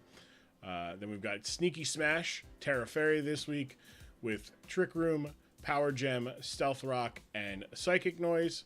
Max Special Attack, standard Aussie things. I don't think we're getting too much change here. Facade, Earthquake, Drain Punch, Stone Edge this week for the Ursaluna, and we're bringing Fruit Bazooka, the Assault Vest wearing Volcanion, Steam Eruption, Flamethrower, Earth Power, and Flash Cannon. Max HP, max special attack. So good stuff there. We got our Trick Room hitters. We got our Trick Room setter uppers. Anything worth noting from your end of things, Sandy, with Aussie's team? I mean, I hope Marcus's girlfriend doesn't watch this. True. The community is backing that's week 6. I want week 8. Backing the Criminal Support Bakery of Long Island Ducklets. So let's go and watch this here. I got it on slow, right? Good. On the bottom, you have your Aussie Illusion. On the top, you have Long Island Criminal Support Bakery Ducklets. As Muffins will lead with a big Shadow Ball that brings Raging Goddess down to its sash. Big damage there. Trick Room goes up as Sucker Punch will take out the Raging Goddess. So there's one Trick Room setter down as Muffins is in pretty good shape, but this Glastrier does have 3 turns to do some major damage. Hush Puppies comes out, takes a high horsepower. So great read by Marcus there as Hush Puppies will take that for a quarter of health. But Crumpet can come in as the substitute comes out. Interesting play. Probably predicting maybe a Toxic or just in general scout some moves there. But big flinch. Ooh. To keep the substitute up outside of Trick Room. Earth Power does not break the substitute either. That is an interesting. Okay, so that means Spectre has another hit and it can just sit here and go for another Icicle Crash as it brings down Crumpet. But Crumpet will be able to live another one here and can break the substitute as Spectre lands a big Icicle Crash. Luckily, he's not missing any of them. This is a 90% accurate move. Ken has the potential to lose it, to miss it. Hush Puppies will come in though on the to lower this, but they're going to switch at the same time. Big Volt Switch. Volcanion's going to come in. Volcanion's going to take this Poison Jab. Just a puny Overquill's no match for the big boy. Earth Power does take out the Gastrodon. So one of the better options in Trick Room for Herald is gone. Big Earthquake, though, takes out the Volcanion. So that is a tit for tat there. Long Island going up 5-4. Knock off as I guess maybe was just trying to see if he would switch, but doesn't have anything there as the Electrode swapping out, avoiding potentially triggering the motor drive. Big low kick. Wow. Electivire taking names this week. Marcus. Electivire taking names. Jesus. Electivire said, I don't care who you think you are, pal. Big Power Gem doesn't have enough to take out Electivire, and Electivire gets another kill. Electivire getting 3 kills as Glastrier will come out. Glastrier going to get hit with an Intimidate there as Icicle Crash lands but does not kill the Hush Puppies, allowing it to get an Aqua Jet off as High Horsepower does land, gets the kill. So Spectre will be at neutral attack with 1 turn of Trick Room remaining, as there are a few Pokemon that are pretty much there. Electivire, great call by Harold Pestered. Bait in the high horsepower to waste that last Trick Room turn, and now there's no Trick Room that can go up. Low Kick does not get the kill. Electivire gets killed, so that is the second kill for Glastrier there, as it's not going to be, it's getting outsped by everything here. That is the problem with relying on Trick Room's Flamethrower. Big damage as the Electrode comes out here. Tears into an electric type though. Big hit, lands a nice chunk on the Thunderbolt, but again, running into bulky Pokemon is kind of a tough go of things, as the Long Island Criminal Support Bakery Ducklets take this one 3-0. 3 knockouts from the Electivire, 2 knockouts from the Heatran, close out this game. They're going to be taking on the Delaware Fighting Blazekins next week, as the Aussie Illusion got a strong performance from Glastrier again. Consistently one of the better Pokemon for Aussie Illusion. Got a knockout from the Volcanion. They're going to be taking on the New York Cosmic. Now, very funny, Sandy, I don't know if you've noticed this. Almost anybody that has faced one of the other New York teams almost immediately faces the other one, right? Like, which is funny because like we have so many teams in Minnesota that doesn't happen as frequently with the Minnesota teams. If you play Long Island, you're also playing New York next week, and it's like, oh, if you lost to Long Island, you get a stay in New York, and you go against the Cosmics. If you're going up against the Cosmics and you win, which everyone has thus far, then you go to Long Island and you get only 2 teams have beaten Long Island this season, and it's just, I mean, Indianapolis played Long Island last week. They're playing New York. Aussie's playing New York next week after taking on Long Island. Very weird, very interesting. So what I'm hearing is New York seems to be the nicer of the places to go, because they're generous, saying like, hey, come here once. Don't worry, you don't need to fly out a couple times and like go all over the place. It's New Come York. here, stay here, get your shit done, get out. Yeah, it's New York. You got plenty to do here. Minnesota, we'll get you in. We'll get you in, get you out. Yeah, sneeze. I didn't have time to hit the sneeze button. Shots fired. Listen, it's a good. What was your takeaway from this match for either side of the field? Well, first, to be loudly spoken, Corn. Doesn't matter if it's a good team. You can't support Harold Pestered and shit talk Harold Pestered.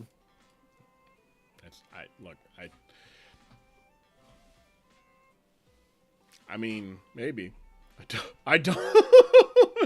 Harold humbled the man, of course. I just thought he would. I mean, look, being right is more important than any vendetta ever, That's why the whole saying, the enemy of my enemy is my friend. It's all about being right. Let's get Harold on in, and we can talk to Harold here following his win. General Manager Harold of the Long Island Criminal Support Bakery Ducklets. Hello. Congrats on your win. Hello. Yeah, it is I, Harold, the winner, yet again. That it is. Congrats on your win. Didn't have an issue with the Trick Room. Found some interesting ways to deal with the Trick Room.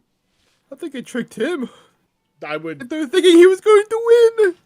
This is for a moment it was kind of even. It was neck and neck, and then Electivire just came in and cleaned up.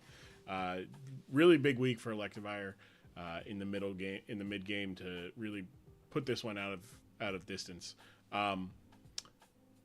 Like the last couple of weeks, Electivire has really been a fill for you in terms of like, oh, I need something to deal with this, Electivire. I need something to deal with this, Electivire. I need something to deal with this, Electivire. How big is Electivire when you have, like Overquill as a potential Terra Captain as well, who's a good Terra Captain?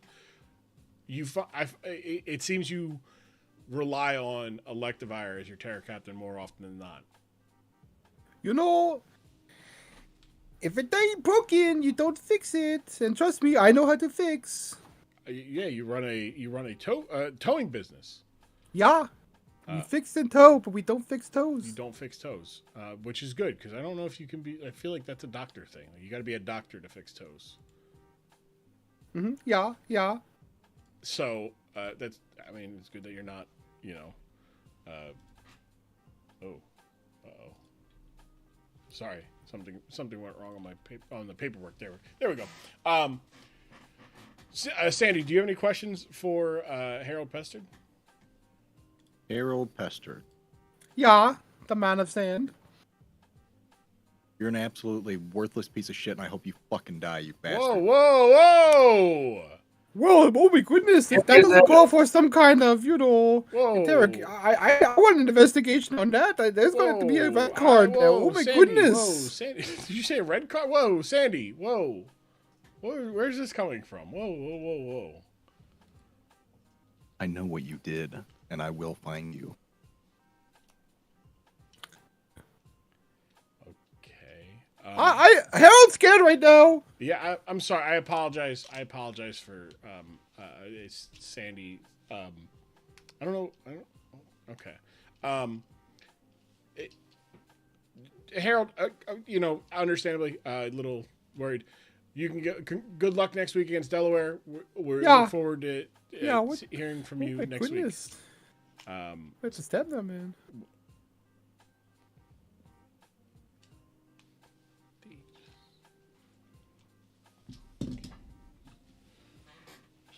Pencil.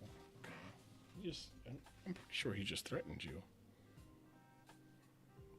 Sandy, what the hell? What's going? What the hell was that, Sandy? What? Like, what was that? You'll read it in the paper. All right. Okay. All right. Harold Pestard does nefarious shit, and due to investigations that are currently underway, I can speak no more. Okay. All right. Okay. That's all right. Yeah. I need to use the bathroom, and I think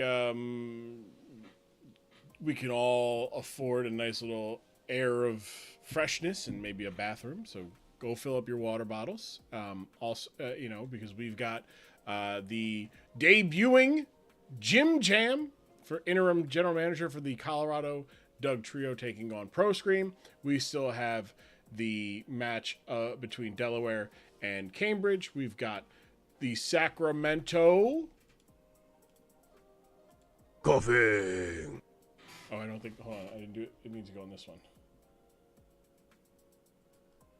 Sacramento Coughing. There we go. I've added that to the Discord soundboard. And then we have also got taking on Pig's Eye, and then we are wrapping up with the Arizona Diamondbacks and the Montana Marowaks in a battle between the Bloodline. Oh, hey, I found my other SIM card. Hey, nice. All right, we'll be right back after this.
Here, let's get ourselves situated, ready to go as we are going to go through the last half of our Week 8 matchups. We've got the Colorado Doug Trio with interim general manager Jim Jam taking over for Brazilian Fury. Jim Jam's first crack at it with this team, so I'm excited to see. He's got Cinderace with Libero, Pyro Ball, High Jump Kick, Iron Head, and U-Turn. Looks pretty good, like that. Okay, all right, good stuff there. Heavy duty boots to not fall victim to rocks. Iron Bundle, on the other hand, no heavy duty boots, but the booster energy for speed. Freeze Dry, Hydro Pump, Encore, Ice Beam, the standard Iron Bundle stuff there. I hate that bird robot thing. Tyranitar Assault Vest. Oh my god. There it is. Sandy. So Sandy, this Pokemon here, Tyranitar, we've talked about this. It starts a sandstorm. In a sandstorm, rock types get a 50% boost to their special defense. So when this Pokemon comes in, every time it comes in, it gets a 50% boost to its special defense. Add on top an Assault Vest that gives a 50% boost. That is now a near 500, 472 special defense on top of a 403 HP on top of it. This Pokemon is very bulky. Very, very bulky. It's disgusting. Excellent. It's disgusting. Now, all that balances out by the fact that Tyranitar does not want to take like a fighting move. Creative Flex. Because it is quad reek to fighting types. But other than that, it is very hard. It's going to be very hard to kill. Then there's Zapdos with Leftovers, Thunderbolt, Heat Wave, Roost, and Hurricane. Max special attack, 208 speed investment with a timid nature, gets to 316. Pretty good. This looks like standard stuff. Choice Scarf, Hisui, and Decidueye with Terra Ghost. We've got triple arrows, Leaf Blade, Shadow Sneak, and U-Turn, max attack. A lot of speed investment there to get it to take advantage of the choice specs, and the rest in HP. And Gardevoir also with the Choice Scarf, Moonblast, Psychic, Energy Ball, and Healing Wish with Synchronize instead of Trace. So that's an interesting change that we normally see.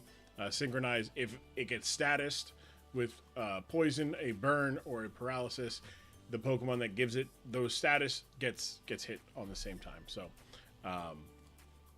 so there's that max special attack, a lot of speed investment there, and the rest in HP. What's standing out to you, Sandy, from Jim Jam's first team in the DSPL? I mean, I love tanky Tyranitar. It's a great call. It's fat. He's so chunky, and he'll be hard to kill, provided there's no. But then you have the there's plenty of counter for that. Zapdos can tank a fighting move. Interesting going with pressure instead of static. But Terra Ghost can counter fighting types. Gardevoir can quad resist fighting types. So good stuff there. Let's take a look at a Dynasting and Pro Screens team. We got Sandshark, the Garchomp, Loaded Dice, Swords Dance, Scale Shot set, Poison Jab, and Earthquake for good stuff. Max speed, max attack, left 4 EVs, but that's okay. T-Tar, the T stands for tank. Tank Ranitar. That's good. That's good. That's good. The tank turn. We got Dondozo, Unaware, Leftovers, Rest, Sleep Talk, Waterfall, and Liquidation. So doubling up on the water type moves with the Sleep Talk. And that's solid. I mean, it doesn't get too much. I mean, it does get Body Slam. It does get Body Press. Body Press actually would have been pretty solid. Especially against the Tyranitar. Then there's Glass Cannon, the Goldengo, Nasty Plot, Make It Rain, Shadow Ball, Dazzling Gleam, Max HP, Max Special Attack. Air Balloon to come in on some Earthquakes. That's always good. We got Fox, the Moltres with Heavy Duty Boots, Roost, Flamethrower, Will-O-Wisp, and Ancient Power. Flame Body to punish physical attackers. Max Attack, Max Special Attack, and Max Speed with a mild nature as well. Interesting going mild when... Modest would have been fine. Modest actually would have been preferred, but that could just be error. Don Bozo. Then there's Hammer Time, the Tinkaton with Fake Out, Gigaton Hammer, Terra Blast, and Stealth Rock. Terrifier this week. Max HP, Max Attack, good stuff. And then Iron Jugulus with a booster energy. That'll be a booster, special attack booster energy with Flamethrower, Fire Blast, Hurricane, and Dark Pulse. Max HP, max special attack with a modest nature. Solid. What is standing out to you here from our pal Pro Scream? I do like Sand Shark. Sand Shark, a good name. It's got sand in it. Yep.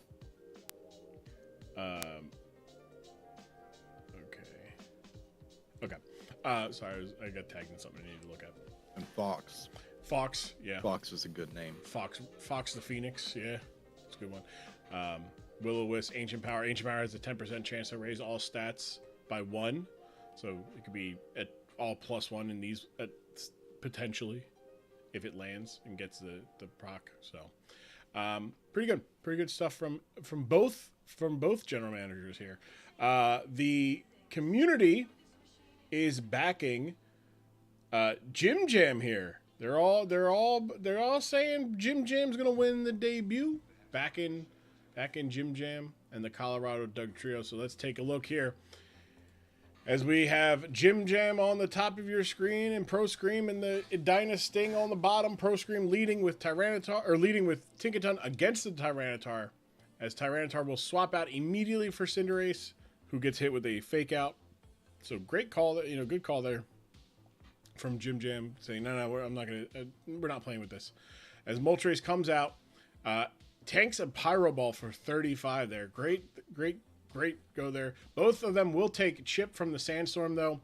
U-turn, Libero triggers for the Cinderace to give it a little bit more boost on that U-turn to bring Fox down below 50% health, as the Ancient Power doesn't do enough, but with Sand does chip it to about 3/4 health.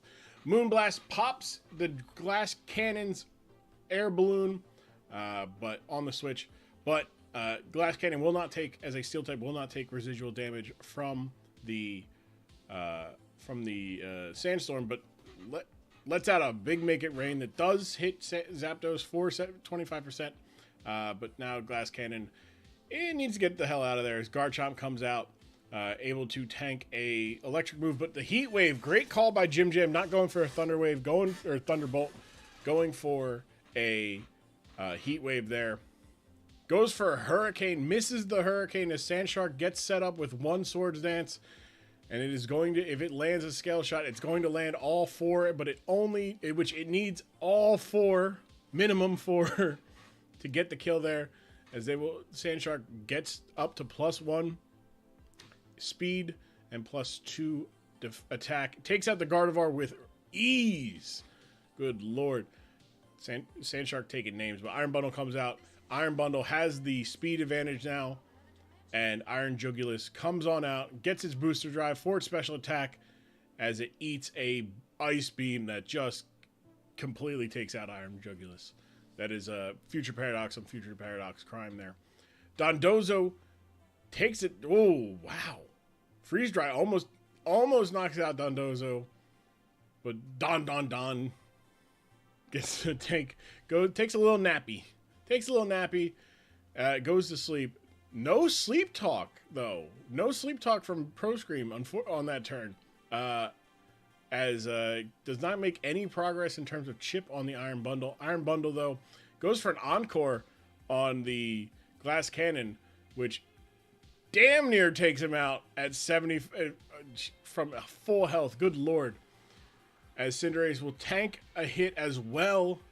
The Goldengo, though, swapping out so that Guy Fawkes can avoid a Pyro Ball. U-turn Libero triggers for another 11%. But the burn, the Flame Body procs as Cinderace does get burned as it's no longer a fire type. But the Tyranitar comes in and easily eats a Flamethrower. Good. That's a max special attack Moltres with a modest nature. No, does not do anything. Stone Edge does get 25% damage on the Tinkaton, who on their first turn lands the fake out for a little bit of chip. But that's a tanky Tyranitar. There's not gonna be much you can do about that with a fake out. Gigaton Hammer hits for about 3/4 of health. Tyranitar holds on, goes for an Earthquake that almost takes out Hammer Time in itself. Hammer Time tears into a Fire type here and goes for a Terra Blast that doesn't get a kill. Oh boy. I know I would have got you go for Stealth Rock. I can't go for a Gigaton Hammer back-to-back moves, but make some progress with a potential Stealth Rock, but that got the kill there anyways with Fox on the revenge kill. So just 4-3. Iron Bundle makes it 3-3. As Iron Bundle does outspeed everything here. Goldengo goes for the Ice Beam instead of the Hydro Pump. Hydro Pump landing would have absolutely taken out the Glass Cannon, but Glass Cannon lives the Ice Beam, takes out Iron Bundle with the Shadow Ball as Cinderace comes out, and Cinderace goes for a Pyro Ball. And it is burned, so its defenses or its physical attacks are halved as Dondozo will dodge the high jump kick. Cinderace will take out itself on the recoil as Dondozo goes for the Sleep Talk on its second and last sleep turn, which will bring out the Decidueye, who goes for a Leaf Blade. Now it's locked in. That is a Choice Scarf Decidueye. Leaf Blade will potentially be in a good spot, but tears into a Ghost type. Leaf Blade does not get the kill, and Shadow Ball does get the kill. So there is your victory for the Pro Scream and the Edina Sting. 2 knockouts apiece for Garchomp and Goldengo, the first and second picks. 2 knockouts for the Iron Bundle, though. Iron Bundles. Jim Jam heard everyone talking shit about the Iron Bundle and said, no, let me show y'all. Y'all doing it wrong. Pro Scream's 4-4 after this. Pro Scream is 4-4. Yeah. Pro Scream in the playoff hunt. Forgot which one. Jim Jam. Colorado was the new player. Jim Jam with Colorado. Got 1 knockout for Tyranitar, 2 knockouts with Iron Bundle. We'll be taking on Didact and the Pig's Eye Pig Knight next week, as Pro Scream will be taking on AEW and the Arizona Diamondbacks next week. Sandy, how are we feeling about Jim Jam's debut? How are we feeling about Pro Scream being 500?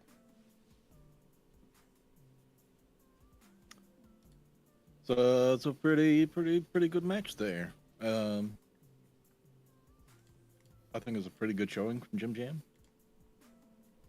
Yeah, it was very much like we've talked about this before, like with some players, and it's like, oh, like I don't know what we're expecting. I didn't know what to expect from Jim Jam. Like I know Jim Jam likes Pokemon. I know Jim Jam plays Pokemon.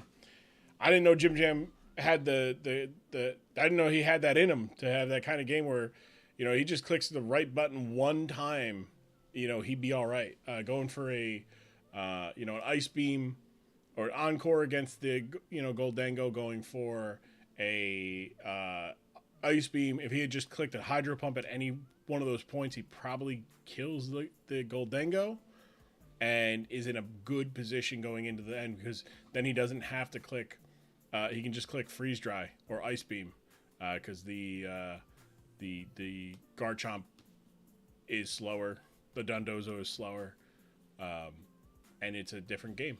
But sometimes it comes down to just clicking the right buttons at the right time. Pro Scream, come on in, pal. We can talk to you. Congrats on your win. You're 4-4.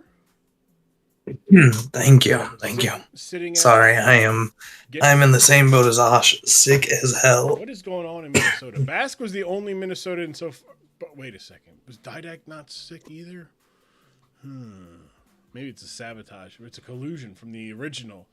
Maybe there's a collusion from the old guard, the old North Star guard. Perhaps. Interesting. But either way, Pro Scream, congrats on the win. 2-0, a 2-0 win. You got 2 good performances from your first 2 picks. It's really good. And they sit atop your team in terms of kill, the 2 of them. So how does it feel that like your first 2 picks paying off in ways that you expect them to? About time. Didn't make you I gotta make you not laugh.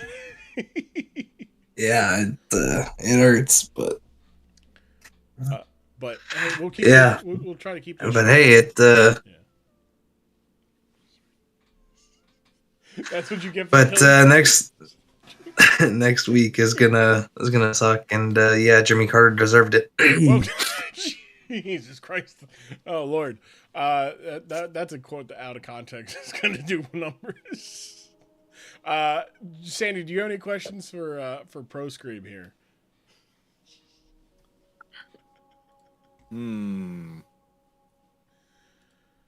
Other than what's the inspiration for Sand Shark? To be honest, it was just I haven't actually given it a nickname. Let's just kind of throw one together. To be honest, You do realize it's like a hammerhead shark? It is, but I was thinking that, but it was like I already had hammer time. It was like I could have gone down the hammer route, but That is true. It is in fact a sand shark. So you're not wrong there. You did say next week. You talked about it a little bit. You mentioned it. Your matchup against AW next week. It is a daunting task, but you've played well to get yourself in a position where a loss. We still have, I believe, there is a 2-game separation from you at 4-4 and because British is 4-4 and you are 4-4. Aussie's 2-6, Dallas is 2-6, Cambridge is 1-6, Colorado's 2-6. So like, there's some room that if you lose, you're not falling down to compete with other people, but you just need to win to keep up with the other opponents in your general vicinity in terms of standings. So what you're saying is I need to see if AW takes bribes. Maybe if AW takes bribes, that'll be good for you, right? Yes. I mean, I did a few calcs. I have something in the works. We'll see. I have to mock to see if it actually works, though. All right, that's what the mocks are for. Pro Scream, congrats on your win. Great to hear from you. Go rest up, get some sleep, and get yourself nice little like hot chocolate to celebrate your victory. I'll think about it. Thank you. All right, we've got 3 more games to go here. Let's take a look here at our next game here, Sandy. We've got the Delaware. I was promised one more Shane McMahon. Oh, you were. You absolutely were. That is true. Let's bring up Shane McMahon here. Oh, just gonna spoil that there. Let's bring up Shane McMahon here. Come on, Miz. Oh, Shane's still got it.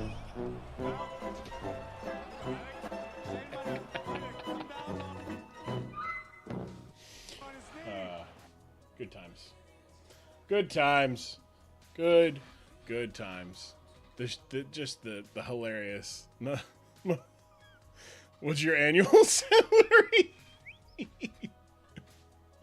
Where we are? There we are. I want to go here. Bam. There we go. Let me get this back to set up so that we can watch it one more time at some point. There we go. All right. I pay AW 80K to run Metronome Annihilate. That's All right, let's take a look here. We've got Blaziken leading things off, of course, for the Delaware Fighting Blazikens. UD, the Blaziken, Air Balloon, Speed Boost, Brick Break, Protect, Swords Dance, and Temper Flare. We've got Max Attack, and we've got enough speed investment that after one Speed Boost, I believe the Blaziken is going to outspeed the Clodsires, except... It does appear that Hob brought sexy backs. He did bring sexy backs. And he got 2 kills. One of them is an athlete, folks. Life Orb, Sexy Backs, Ice Shard, Glaive Rush, Dragon Dance, and Earthquake. Also, no Alolan Ninetales this week. Max Attack, a lot of HP investment, and some speed investment there as well. Then there's Sneaky Smash, the Levani with Focus Sash. We've got Lunge, Leaf Blade, Sticky Web, and Knockoff. Okay, so now this is making sense because like there's a Quaquaval on the other side of the team. There is a Meowscarada on the other team. Things that can be issues that you would want to run max speed on the at least Sneaky Smash. Sneaky Smash. Is that are you agreeing it's a Sneaky Smash? That's a smash. That's no. Sandy said there's nothing sneaky about that. Huh? Smash. Leave Annie, the hot nanny. We got Swarm as well to boost the lunge if after Focus Sash is triggered. We got Jam Don't Shake, the Tentacruel with Black Sludge, Rapid Spin, Toxic, Flip Turn, and Knockoff, max HP. A lot of special defense investment and some speed investment as well. Sandy Shocker, the Sandy Shocks, that is going to be a speed boost, boosted energy Sandy Shocks, Stealth Rock, Power Gem, Thunderbolt, and Earth Power. And then there's Jirachi with leftovers and some speed investment that after some sticky web shenanigans, that Iron Head is going to be a 60% chance to flinch. So how are we feeling? Is that the takeaway, Sandy? Smashing the Levani, the hot nanny? I also approve of, Hob bringing sexy backs. Good call. Sorry, I saw something that I thought it was tagged in. All right, yeah, so there's Delaware. Let's take a look at the Cambridge Clodsires. We got Mr. Roboto, the Metagross with the Akaberry.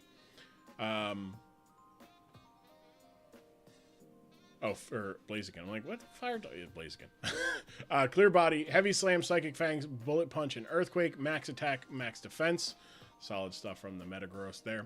We got the Gay Duck, Quaquaval, Expert Belt, Moxie, Aqua Step, Close Combat, Knockoff, and Aqua Jet. So no whatchamacallit? No Rapid Spin. Quaquaval is the only one that can get Rapid Spin there. We got Game Freak's Fave, the Charizard with Heavy Duty Boots, Flamethrower, Air Slash, Scorching Sands, and Ancient Power. Max Speed, Max Special Attack. We've got Reggie Noises. We got Reggie. Which one? I know Reggie Rock is and like Reggie Steel is like a high pitched one.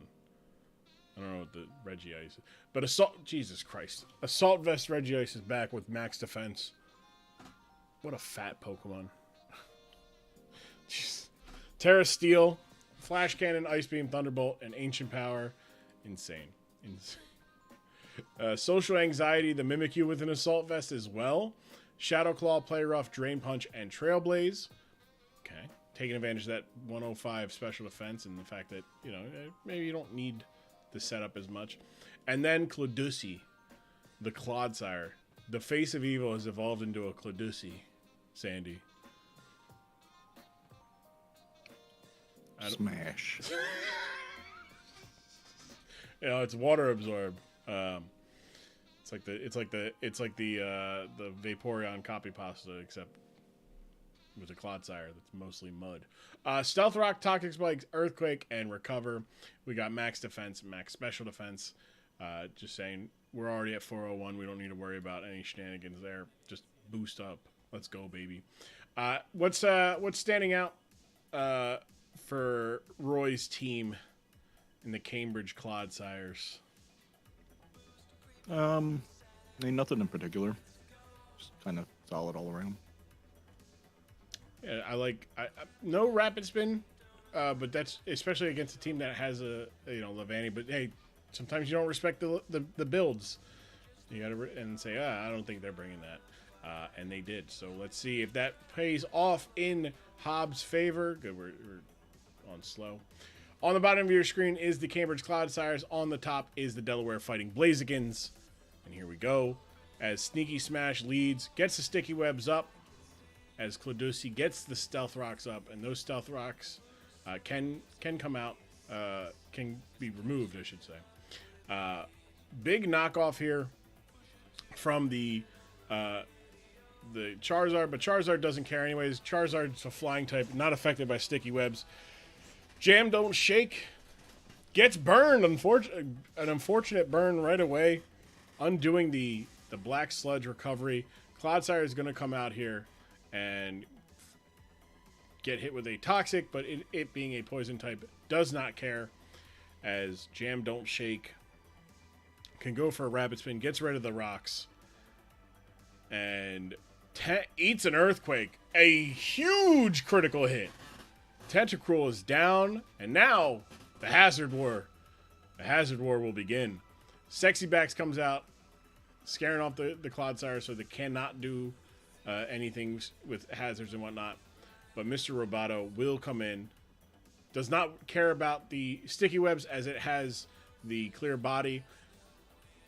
But Sexy Backs sending the Mr. Roboto to the grave. Reggie Noises, the Regice comes in, tears into a Steel type immediately, as Glaive Rush will do a big chunk of damage there, but the Regice, being a Steel type, resists Glaive Rush and counters back, and Sexy Back is gone.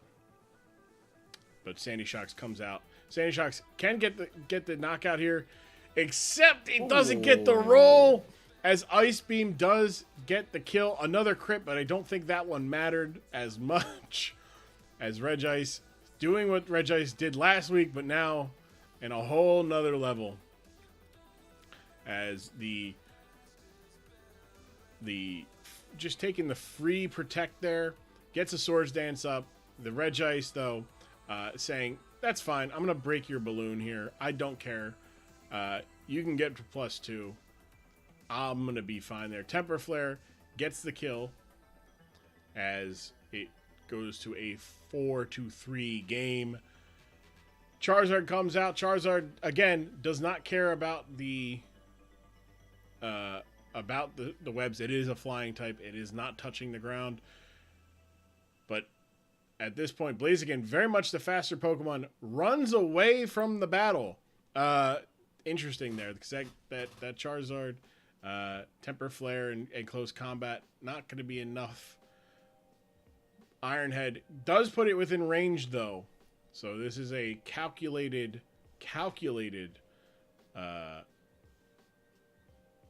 sacrifice, it seems, as the Jirachi can stall out some turns here, but unfortunately Jirachi goes down, leaving it 2-4, as the Sneaky Smash gets the sash, goes for the knockoff. Probably not the greatest. Maybe, I don't know. I didn't check the calcs there. Maybe a lunge does more. Blaziken comes out, and it's Blaziken against the world. Blaziken versus a whole lot of mess on the other side. A Quaquaval, a Clodsire. Brick Break takes out the Charizard. Mimikyu is left. Quaquaval, though, can come out here, even though it's -1 speed. Aqua Jet lets it attack first, as a Swords Dance goes up, and unfortunately for the Delaware Fighting Blazigans, Aqua Jet is free. Aqua Jet is, in fact, free. Now, this is where, like, upper hand would be. Now, upper hand would have been very clutch this week for the Delaware Fighting Blazigans, who fall to the Cambridge Clodsires, who get their second win this season. 2 knockouts and a status and a burn for the Charizard. 2 knockouts from the Regice lead the Cambridge Clodsires to victory this week. They'll be taking on the British Bangers next week. 2 knockouts and for the Blaziken, who continues to climb the top of the charts, and 1 knockout from the Baxcalibur. They're going to be taking on the Long Island Criminal Support Bakery Ducklets. Sandy, what are we feeling?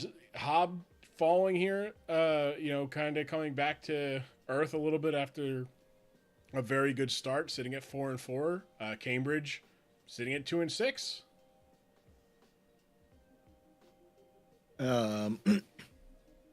Yeah. I mean, good plays by Roy, because again, I keep bringing this up. Hobb was originally hyped up to be a very good Pokemaster.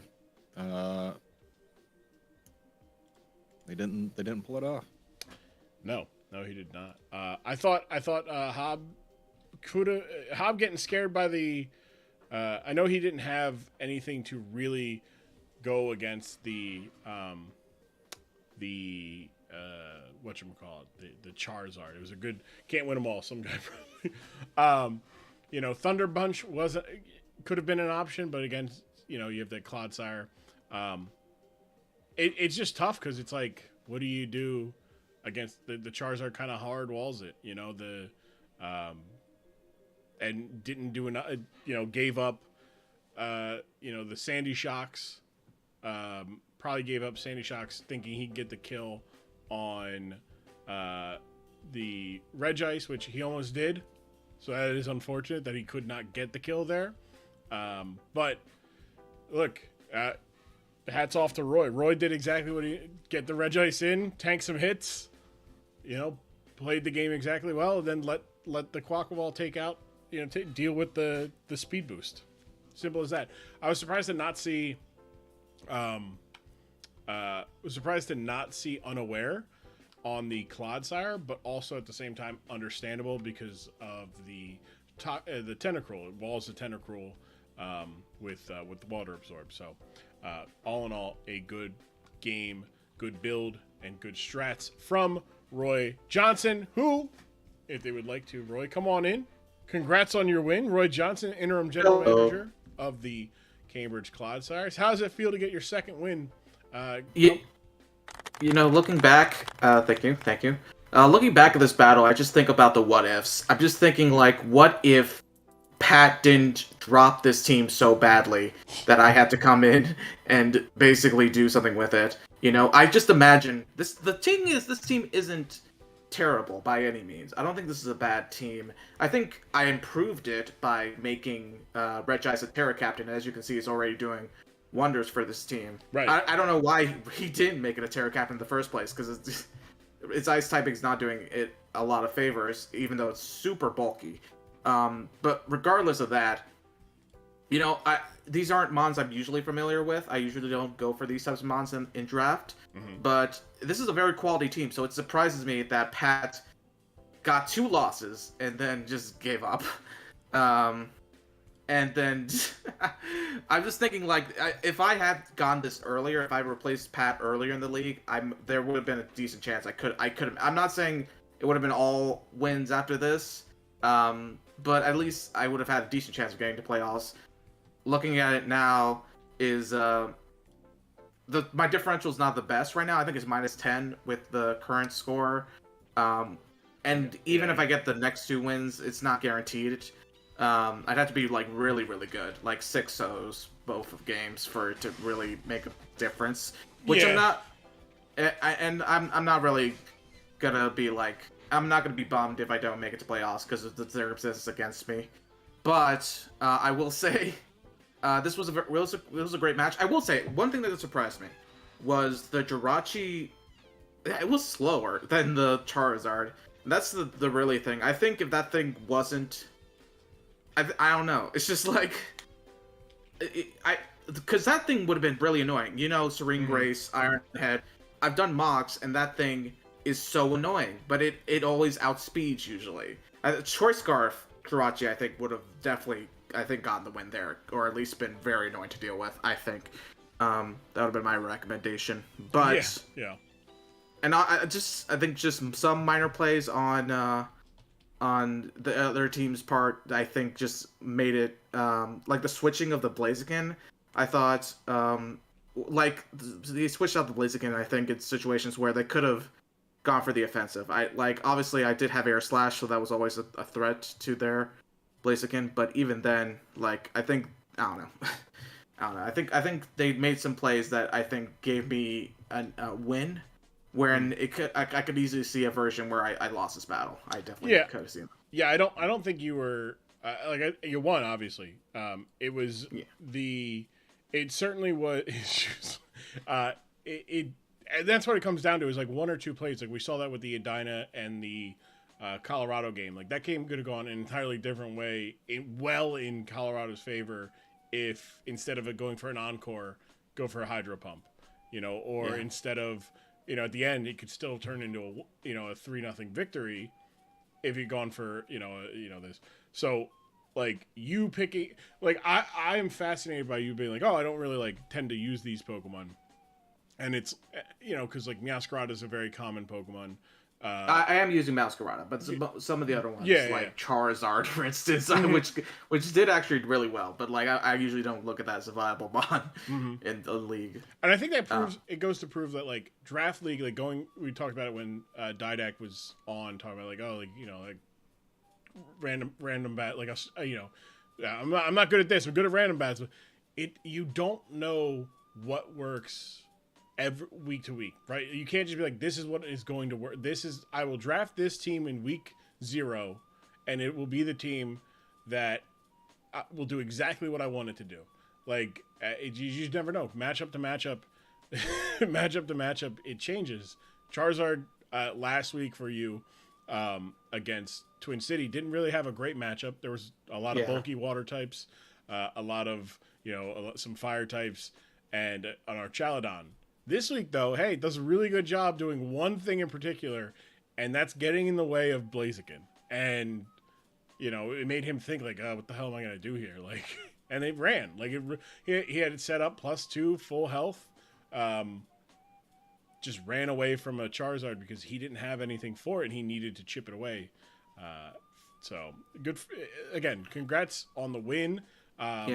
Sandy, do you have any questions for Roy?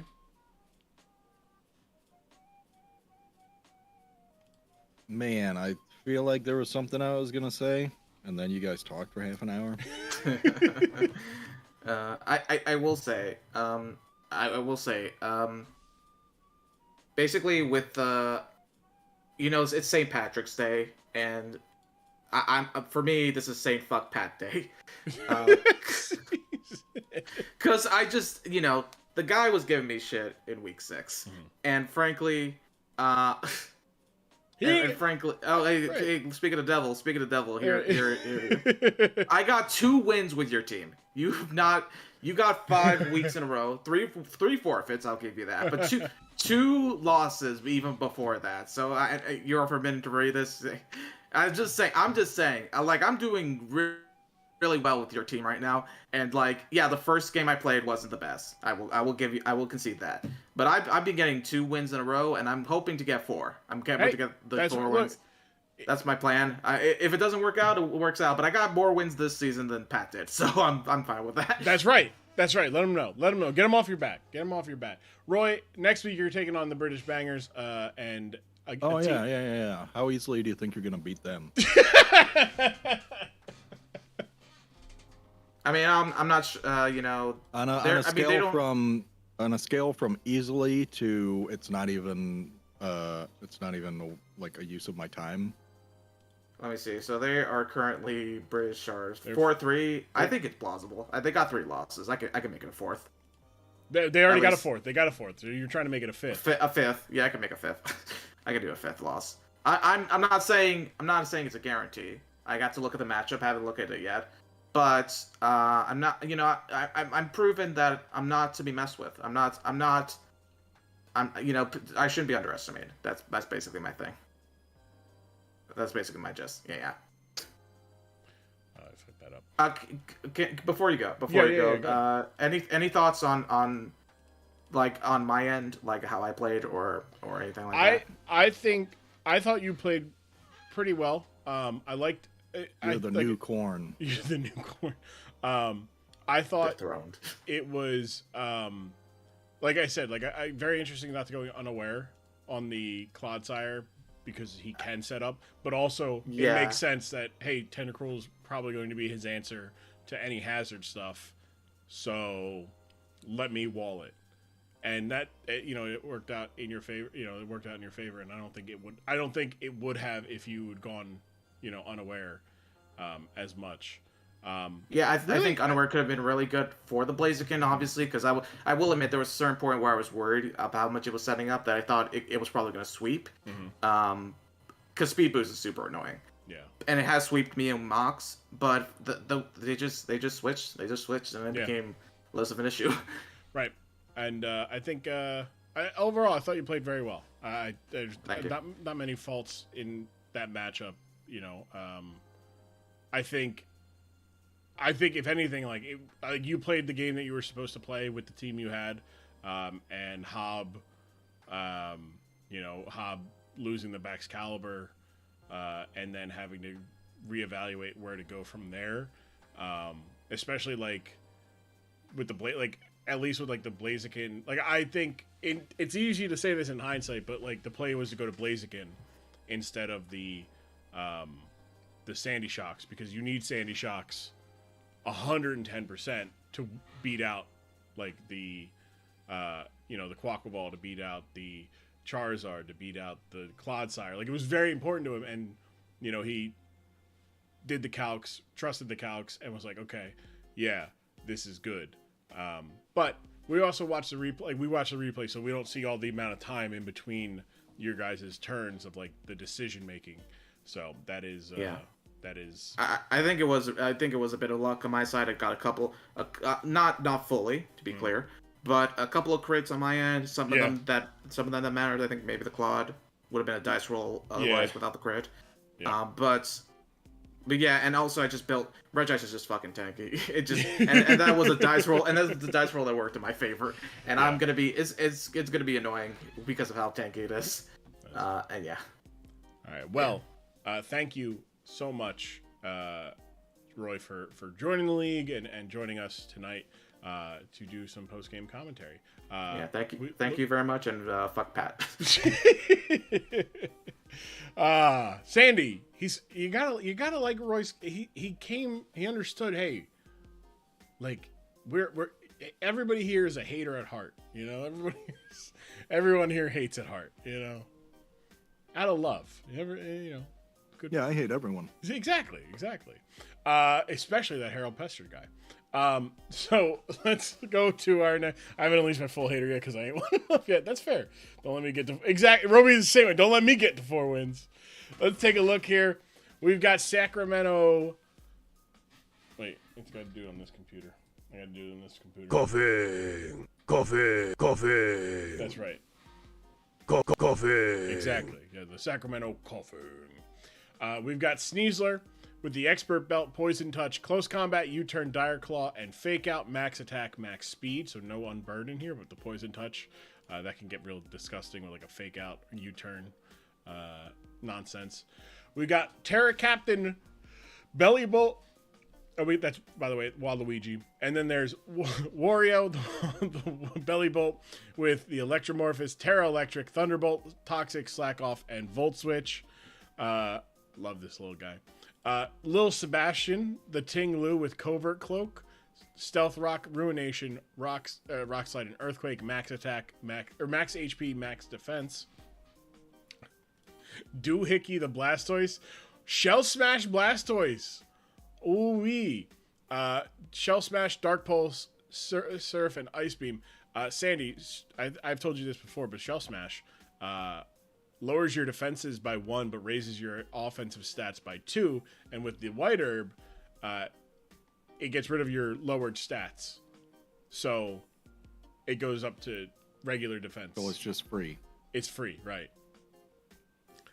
Then there's this man ate my son, the Heavy Duty Boots, Bramblegast, Max Defense, Max Speed, Rapid Spin, Poltergeist, Giga Drain, and Leech Seed. And then Bug Gimme Dome. Bug Gimme Dome, the low kicks, Choice Banded, Tinted Lens, Knockoff, U-Turn, First Impression, and Low Kick. Attack, Max Attack, a lot of in speed and the rest in special defense. Tinted Lens makes doubles the damage of not very effective moves. So like a U-turn into like a ghost type or a flying type will actually do double damage. Will be like regular damage. Like it's quad effective. It's like just less than. It's fun. It's a fun. This is kind of neat. Need the bug? Give me done. No. I mean, it probably got clipped. If Baska's not tripping over Wembenyama, he may have clipped it. Reminds me of the bug from Lethal Company. Yeah. Oh yeah. Yippee! Yeah, Wario and Waluigi is very funny to me. He's like, hey, here's this skinny purple one. Here's this little green one. That's good. Yeah. Little Sebastian, that's kind of sad. Yeah, little Sebastian dies. I know. It's the saddest. It's one of the sadder episodes of Parks and Rec. I haven't unleashed it. Bug Gimme Dome, a damn good. Right? Yeah, Bug Gimme Dome is a really good name. I haven't unleashed my full. I need you to unleash it for the playoffs, no matter your record. like Doug Dimmadome, but right. Bug Gimme Dome. Yeah. Yeah, the Bug Gimme Dome. So then there's Mr. Pig. We'll take a look at the Pig's Eye. He needs top. He needs top. Take a look at Pig's Eye Pig Knight. Leading off with Mr. Pig, the Embor with an Assault Vest, Max HP, Max Attack, Drain Punch, Flare Blitz, Fire Punch, and Iron Head with the Blaze ability. Trevor making its return again, this time not shiny though. The Agave Berry, Harvest, Earthquake, Poison Jab, Curse, and Drain Punch. Max Attack, Max Defense. Big Cassowary with Leftovers, Soundproof, Shadow Claw, Thunder Punch, Body Press, and Dragon Tail. Max HP, Max Defense. Then we've got Blackfire again with the Cresselia rocking the Leftovers, Moonlight, Moonblast, Thunderbolt, and Energy Ball. Max HP, Max Special Attack. Then we got Luke Cage, the Assault Vest, wearing Luke Cage. Ooh, we love these. I love this. Look at this. This is great. Hammer Arm, Dark Pulse, U-Turn, and Discharge. Not bad. You know, the Assault Vest kind of, holds, undoes the minus there. Like if you were to put the minus here, you're actually you're not getting that much less. So you're in a pretty good spot there. Prankster as well. Prankster, Defiant probably would have been the one to go with here, but because you can't use any status moves here. But all good. I like the EV spreads. I got a little bit of everything with Thunderous. And then Salt Bay, the Leftovers, Purifying Salt, Salt Cure, Iron Defense, Rock Slide, and Body Press, Max HP, Max Attack. Good. Like that. The community, by the way, I forgot I don't think we did the one for Delaware. The community backed Delaware over Cambridge there, so that was a upset, as well as, so that's back-to-back upsets. Because they also had Edina Sting losing to the Colorado Doug Trio. Can the Sacramento Coughings avoid a three-peat, 3 in a row, community backing the wrong person? We can only find out one way, by watching the game. So here we go. On the bottom of your screen is the Pig's Eye Pig Knight. On the top, you have the Sacramento Coughing. Little Sebastian will lead. It's going to take about 17 there from the U-turn from the Landers as Mr. Pig goes in as rocks come out from Sacramento. Mr. Pig lands a big critical hit drain punch that does not get enough as Mr. Pig will fall to does not get enough on the roll. They needed a little bit of a better roll. Could have taken out the Tinglu. Instead, Tinglu will take out Mr. Pig as Cresselia comes in. Tinglu at 6% health. Not necessarily in a good spot there. But Moonblast into the Wario, the Belly Bolt doing just not a lot there. Charged up. Is going to do double damage on its Volt Switch here. As goes for a Toxic into the Purifying Salt. So never mind. Great call. Good call from Didac there. But the Terra Electric Volt Switch doing a good chunk to Wario as Ting Lu comes out. And Ting Lu does have the Covert Cloak. So this Salt Cure is not going to trigger the Salt Cure effect, which will allow the Ting Lu to get an Earthquake that brings Salt Bay down to about 8%. And unfortunately, Salt Bay not getting needed to get the kill there. Ting Lu getting another kill when it just on rolls. Just on rolls. Getting some chip on the Thunderous. Thunderous will be -1 speed but does not give up the Switch initiative. But first impression. Yippee!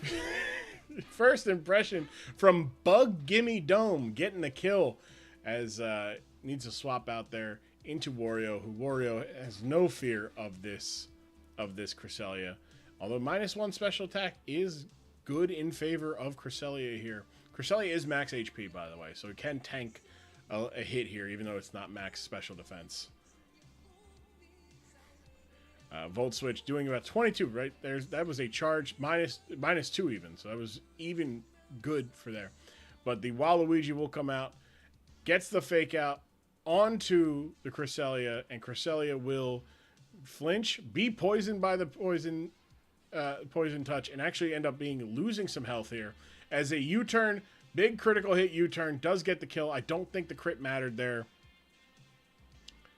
As low kicks will come on out. As Komodo can sit here and be like, I'm not afraid of what you got. U-turn doing not very effective U-turn with the Tin Lens doing 32%. As Bramble Gas comes in clean on the body press and looks to get set up with a Leech Seed. Shadow Claw does a decent amount there, but the Leech Seed will get it above the threshold. Poltergeist doing good damage, 29%. Shadow Claw not going to be able to get the kill there as it opens up the Poltergeist to being within range to get the kill. Does in fact get the kills. Poltergeist takes out the Komodo, so the Bramble Gas getting a kill from the Komodo, but also can get a kill here on the Trevenant with a super effective Poltergeist. But the Agave Berry triggers, Poison Jab lands, and the Bramble Gas goes down. But Waluigi, the Sneasler, comes in, gets a kill, and the Sacramento Coffins get the win. And they will remain undefeated, 4-0, 2 knockouts and a hazard from the Ting Lu, living the undying. This was the Jimmy Carter game. The man ate his son, did. And 2 knockouts and a status for the Sneasler as well. They'll be taking on Minnesota and General Manager Basque next week. Pig's Eye, tough 2 losses. 4-0, 1 knockout from the Thunderous, 1 knockout from the Trevenant. They're going to take on Colorado and General Manager Jim Jam next week. Sandy, how... I know the score says 4-0, but there were multiple rolls where the Ting Lu could have died before it got a knockout, you know? Like, it was just... It's just sometimes you get the roll you need, sometimes you don't. And unfortunately, Didac did not get the rolls that he needed. I mean, that's just the universe saying that Didac can't win. Ooh. I agree. Fuck me, in particular. He comes in, and he's just, hey, General Manager Didac, tough 2 games. Yeah. Yeah, it's tough being on the outside looking in when everybody's getting the fucking rolls they need, and I'm getting absolutely none of them. None of them this game. There's None of them this game, none of them last game, none of them the week before that. The game against Kyle was an aberration. I actually fucking won that. Every other game before that, fucking lost those on rolls. So you know what? The universe just fucking hates me. Who fucking knew? Getting crit twice. I don't think the crit on the low kicks mattered. Like that one on the Thunderous, I don't think that mattered. I do think the one on the Sneasler on the Cresselia did. Why are you booing me, Corn? I'm right. Gone to have the whole thing. The low kick was salt. It really was. Sneasler. It did matter. Yeah. Not sure. Making sure to ask about the. Make sure to ask me about. Oh, I will. Don't trust me. We'll talk about it. Boo. Yeah. That it really was like, and the worst part about it for the fans is they didn't even get to see Shell Smash Blastoise. That's the worst part as the commissioner from a fan's perspective. We didn't even get to see Shell Smash, do the voice or leave. Listen here, you little shit. I was a Navy SEAL and I won't be a fucking circus SEAL for you.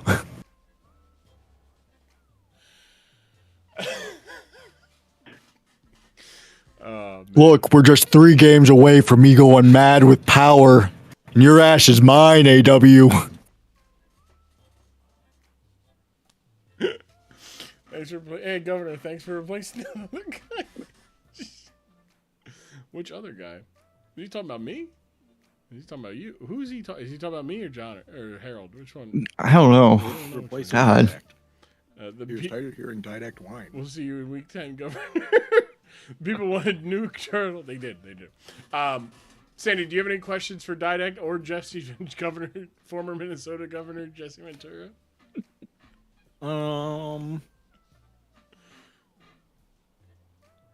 I mean, how have other things been going in your life?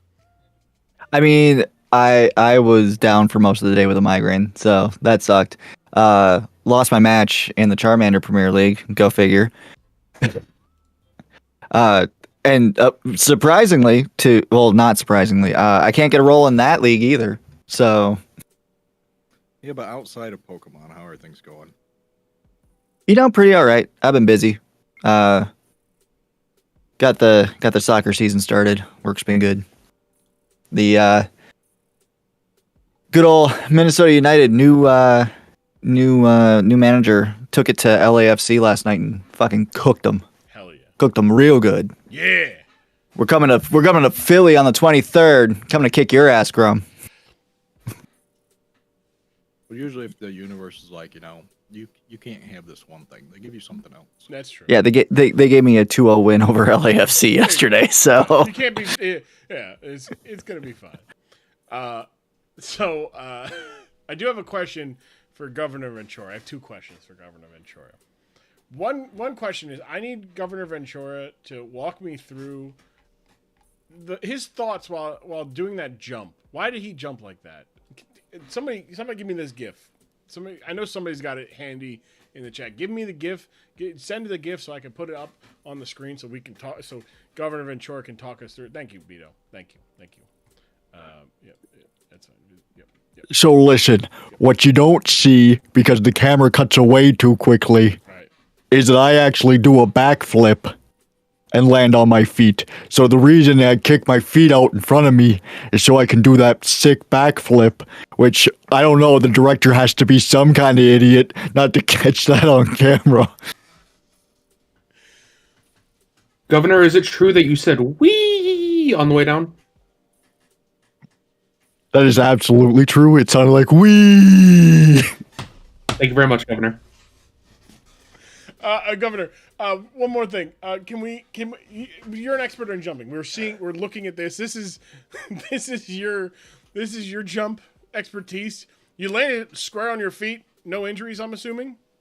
No injuries. No. My toesies were a little sore because of the snakeskin boots.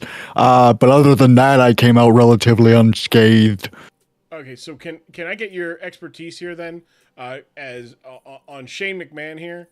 And his jump, where he lands on his feet and he blows out his quads, and he's just. it's just bad form. You see, when he jumps over the Miz, he goes for another little hop there, like he's gonna do a backflip or some shit. See, he didn't have the height on it, and that ring doesn't have a very good give to it. Unfortunately, he's not near the ropes or near the corner of the apron, which is the hardest part of the ring, but the easiest to do a backflip from. He just doesn't have the form, and it's him and his terrible McMahon genes. Not the pants, but the actual DNA that he has leaves him weak and susceptible in the quads. I don't know how Triple H also ended up with bad quads. Because did he not tear his quads not soon after McMahon, Vince, and tore his. So it's a familial thing. They just have bad form, bad posture, and you just see it here over and over again. Poor baby McMahon. Gentlemen, Governor, former Minnesota Governor Jesse Ventura and General Manager Didak, thank you for joining us. Yeah, we'll see you next week.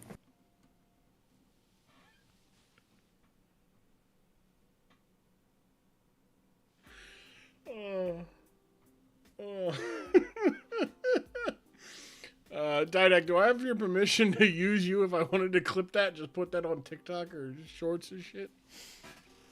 Oh. Fuck it, go for it, dude. I could use the TikTok views. Thank you. It's just Jesse Ventura on Shane McMahon's tearing his quad. Governor, is it true you beat the shit out of Chris? Absolutely. Well, it's still not bad. That's true.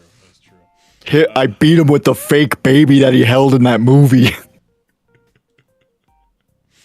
All right. Thank you, Governor Ventura.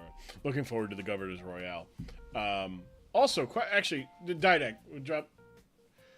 Yeah. What's up? So you are making a belt for the Governor's Royale.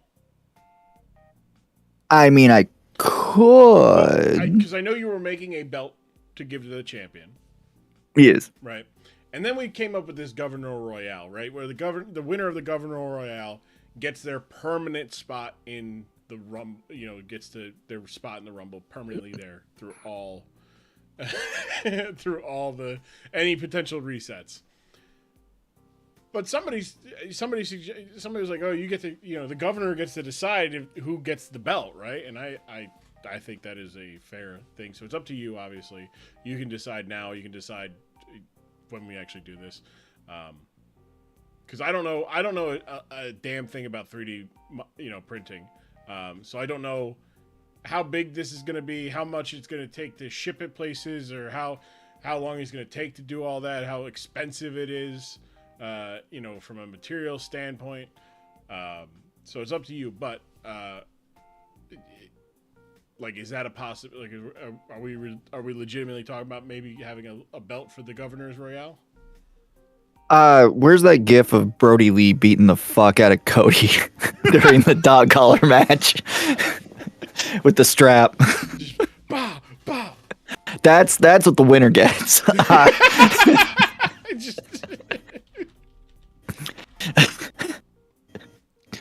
Find the one where he's actually beating the piss out of him with the fucking thing. Because I have the one where he hits him with the fucking power bomb over and over again in the dog collar match.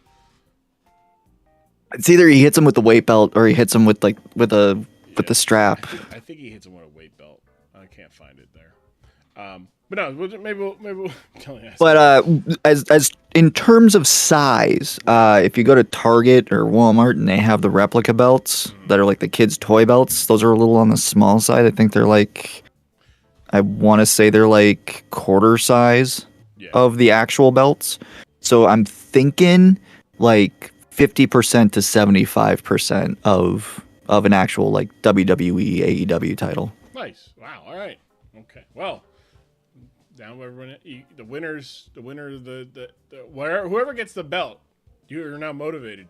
Whether it's you're in the Governor's Royale in the postseason, or you are. Before AW asks, yes, retroactively he'll get a season 1. He'll get a season 1 belt. There you go. That's gonna be a fun. That's a fun little. I'm just like imagining somebody like, what's that? What the hell is that? We already have a title. But it's gonna be shipped to me because I have to carry it around for you. That's true. That is true. That is true. You can just put my name on the same belt twice. It'd be like the Stanley Cup. Yeah. I mean, look, I don't know if that's how doable that is, but I mean, I think that's fun. If I win this season, can I just have AW not get a belt? So no one gets a belt. Ash is saying double or nothing. Gonna be placed above my bed if I ever win it. Right next to the TV corner. Like, is it the TV and then the belt, like, to the side? TV on the ceiling, belt, like, above it, below it? Like, where are we putting the belt? I was going to buy you a beer this. So Corn's got, like, one of those mirrors on the ceiling, so he's going to put it on the mirror, so, like, when he lays down, it's on him. There you go. That sounds good. The belt frames the borders of the TV. There you go. Okay. All right, let's wrap up tonight's stream here with our main event here. Let's take a look at our Bloodline finale, the final match between Bloodline members of the regular season. I hit the wrong button. There we go. I sleep below assigned pictures. Commissioner is snubbing a Bloodline interview. Oh, that's right. We didn't talk to Diabeto. Look, hold on. You're right. No. Diabeto, come in here, pal. Diabeto, come here. Come in here, Diabeto. Come on in, Diabeto. We started talking about the belts, and my brain got... yes, come on in. Yep. Listen, man, I'm high as shit. Let me fucking talk to you. Yeah. Listen. Listen, the haters and losers out there, of which there are many, they said I couldn't do it. They said I'd never be able to do it. They said I simply could not win with Sneasler. And you know what? I was fucking sick of it. Just sometimes, I can use this Pokemon that's in Ubers. Okay? This thing that's really fucking sick. Like, the thing with him is because, I like to get weird. Right. So, every week, there is a Sneasler on the team. And so, but I try to do the unburdened shit, but I find the most specific circumstance for it. Where there's really only one way it works, but if it works, it'd be fucking sick. So I learned that through the week, and it's damn, yeah. I mean, it's still really fast, still hits really hard, but it doesn't have its whole thing. So I end up pussying out and just adding another fat thing, so Gouging Fire can just clean up at the end. It's sick, man. Yeah, Sneasler is Fling Big Nugget or Terrain Seed or normal gem fake out. That's about it, And it's I want to be, especially with somebody like you who's, you spend more time in the usually useless section of a move set. You're hey, where can I find? Can I find something here? Listen, man. I was I already made a team for Basque. And the goal of this one was to kick the absolute living shit out of him. But you wouldn't believe it. I started looking at the usually useless thing. And really? we might be getting some special shit this week. Oh boy. Basque is just oh no. Let's talk about that low kick crit on the Lando there. Yes, and I'm very familiar. Did it matter? It sure fucking didn't. It's a very stupid Pokemon, very stupid ability. It's fucking sick. It's so cool. I don't even really I have that in Sneasler and a fucking Trapinch on the bench. They can come. It's really fun. I might just try to start bringing all of them and see what people do about it. I don't know. I am kind of a pussy though, so I'll probably just end up bringing 4 fat things. Well, here's what you do. You bring those three, and then you bring 3 fat things, and then you just lead with the skinny things, and then you just go to the fat things when the matchup isn't good for the skinny things. Listen, man, Trapinch lived that overheat. He's a fat thing. We can make this work. We can make this work. He's a fat little son of a bitch. Yeah, and good for Sneakler. This is listen. I brought him twice. I've been trying. He never saw the field. Like, so he actually did see the field. Now he's tied with Trapinch for kills. Yeah. So good for him. He's really getting up there. I will say this: you could bring Snoozler for the next 2 games, and you could potentially have it be 6th mon of the year or 7th mon of the year eligible because it. Yeah, but dude, like 10th mon of the year would be so sick. Zadie, do you have any questions for Beto? Do you miss eating cupcakes? I'm not allergic to sugar. I hate to be the one to break it to you. I can eat quite literally whatever I want. My body just tried to kill me, and so it's less than optimal. But I can eat whatever I want. I mean, I can eat whatever I want too, but I. Yes, your body just does it naturally. I have to stick a needle in me. It's kind of a buzzkill. Hey man, you miss cupcakes? You miss it's so good. I'm sorry. My pancreas is pussy. Oh my god. Next week you do face Bask.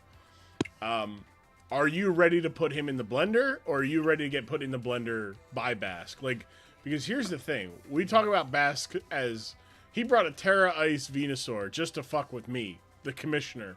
The whole time I'm like, I don't know this obviously. I'm not looking, and at the very end, I'm like, wait a second, this motherfucker really thought he.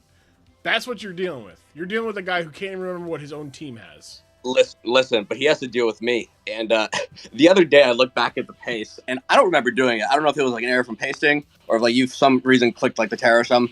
Gouging Fire was Terra Flying. I went back, so like, listen, he's got to deal with me too. That is true. And, I think I noticed that as well. I'm one of the. And listen, I got a bunch of scary stuff on my team. So does he. I said it. This thing might be like 12 turns. We might. It just like, listen, man, we're just gonna kick the shit out of each other. I do want to say, our pal AW, your bloodline leader, the reigning, defending, undisputed champion. The first Trapinch is the head of the table. You will acknowledge him.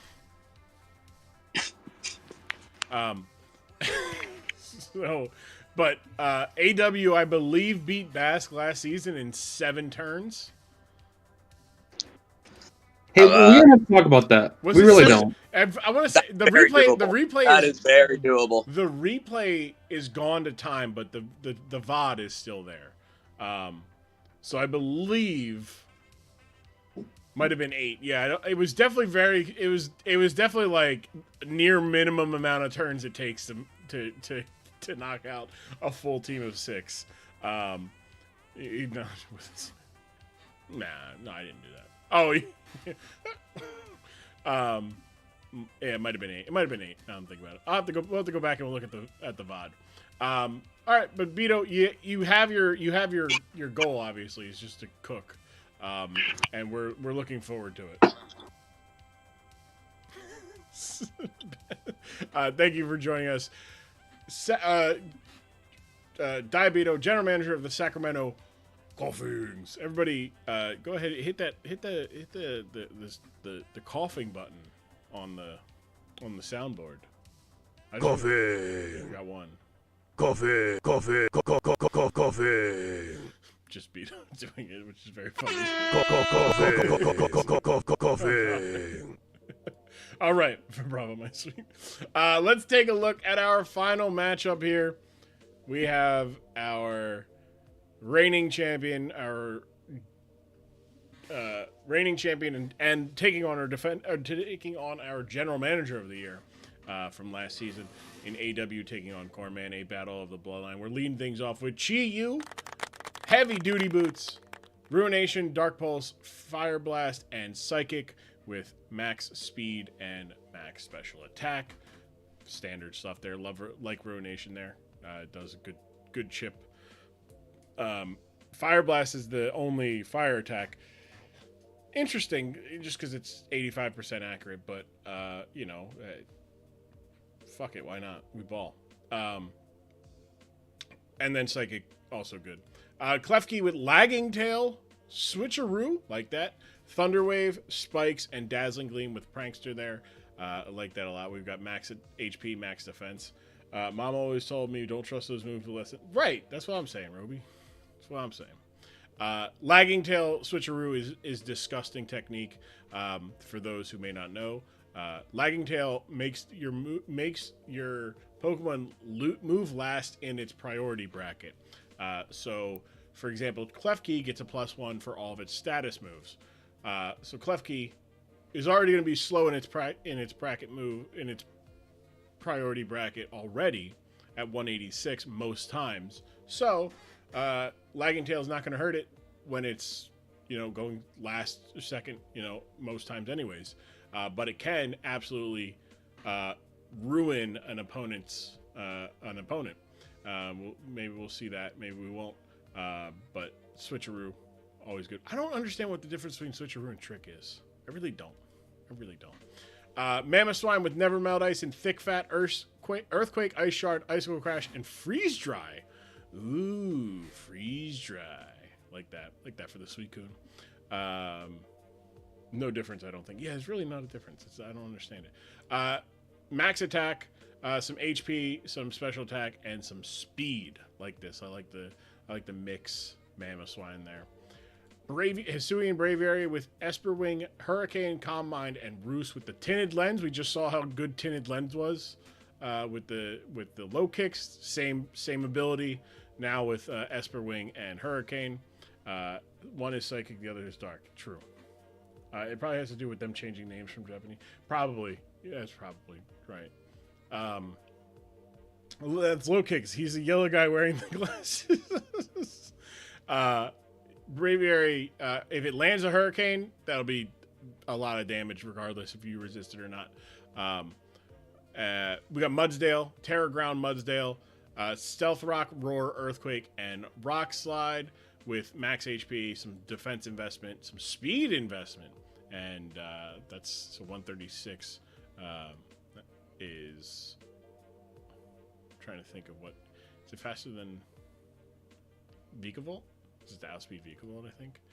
And then Annihilate, max HP, a lot of speed investment, and attack with leftovers, Drain Punch, Rage Fist, Protect, and Seed Bomb. So good there. Sandy, your champion, your chief of the bloodline, AW, how are you feeling about this team? I feel great. You got Jingle Keys, you got Mudsdale. Mm-hmm. Mammoth Swine, pretty good. No nicknames though. I mean that's just a clerical error. Gotcha. How are you feeling about Annihilate? Going into week 8, has AW convinced you that Annihilate is a good Pokemon? I feel like they had a good week when I wasn't here, and I never went back and watched it. So no. No question. I like the uncertainty, but also hold on, he's got something to prove. Let's take a look at the other half of our main event here, and Cornman and the Montana Marowak. Iron Valiant with a speed boost, boost energy, close combat, Zen Headbutt, Swords Dance, and Moonblast. So there's your reason for not running Choice Scarf instead. Let's get some set up there, and let's do some damage. Dragon D's, the Hisuian Gudra. There it is. Hisuian Gudra with an Assault Vest. A lot of special defense. A lot of defense and HP investment here. Dragon Tail, Ice Beam, Earthquake, and Flash Cannon with Sap Sipper. We have Murder and Pestle. Terra Grass this week. Terra Grass, Yachi Berry with Heat Proof. Shadow Ball, Machagacha, Strength Sap, and Calm Mind. Max HP.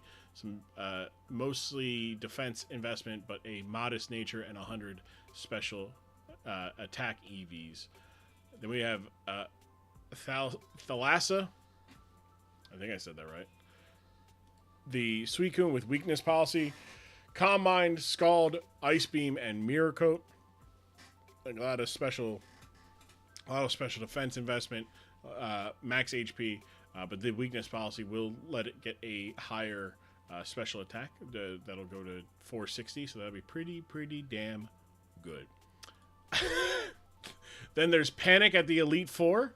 The Choice Scarf Staraptor with Brave Bird, Double Edge, Close Combat, and U-Turn with the Reckless ability. So Reckless giving Brave Bird and Double Edge even more damage. 20% more damage on top of the stab that they get. So that is a lot of damage. Speed is really good there, but doesn't need to max it out as it is a fast Pokemon, and most of his opponent is... he just needs enough to outspeed. Although... if AW were to run Choice Scarf max speed, Chi-Yu is outspeeding the Staraptor. So that is something to be mindful of because they're both base 100 Pokemon. And then there is Sonorox, the Colossal, the Terra Fairy, Flame Body, Max Defense, Near Max HP, Rapid Spin, Stealth Rock, Will-O-Wisp, and Temper Flare. Like that. I like that a lot. Just really good. Rapid Spin into the Annihilate, your Temper Flare gets doubled. If you Will-O-Wisp into somebody who's already status, Temper Flare does double, so it's pretty good stuff there.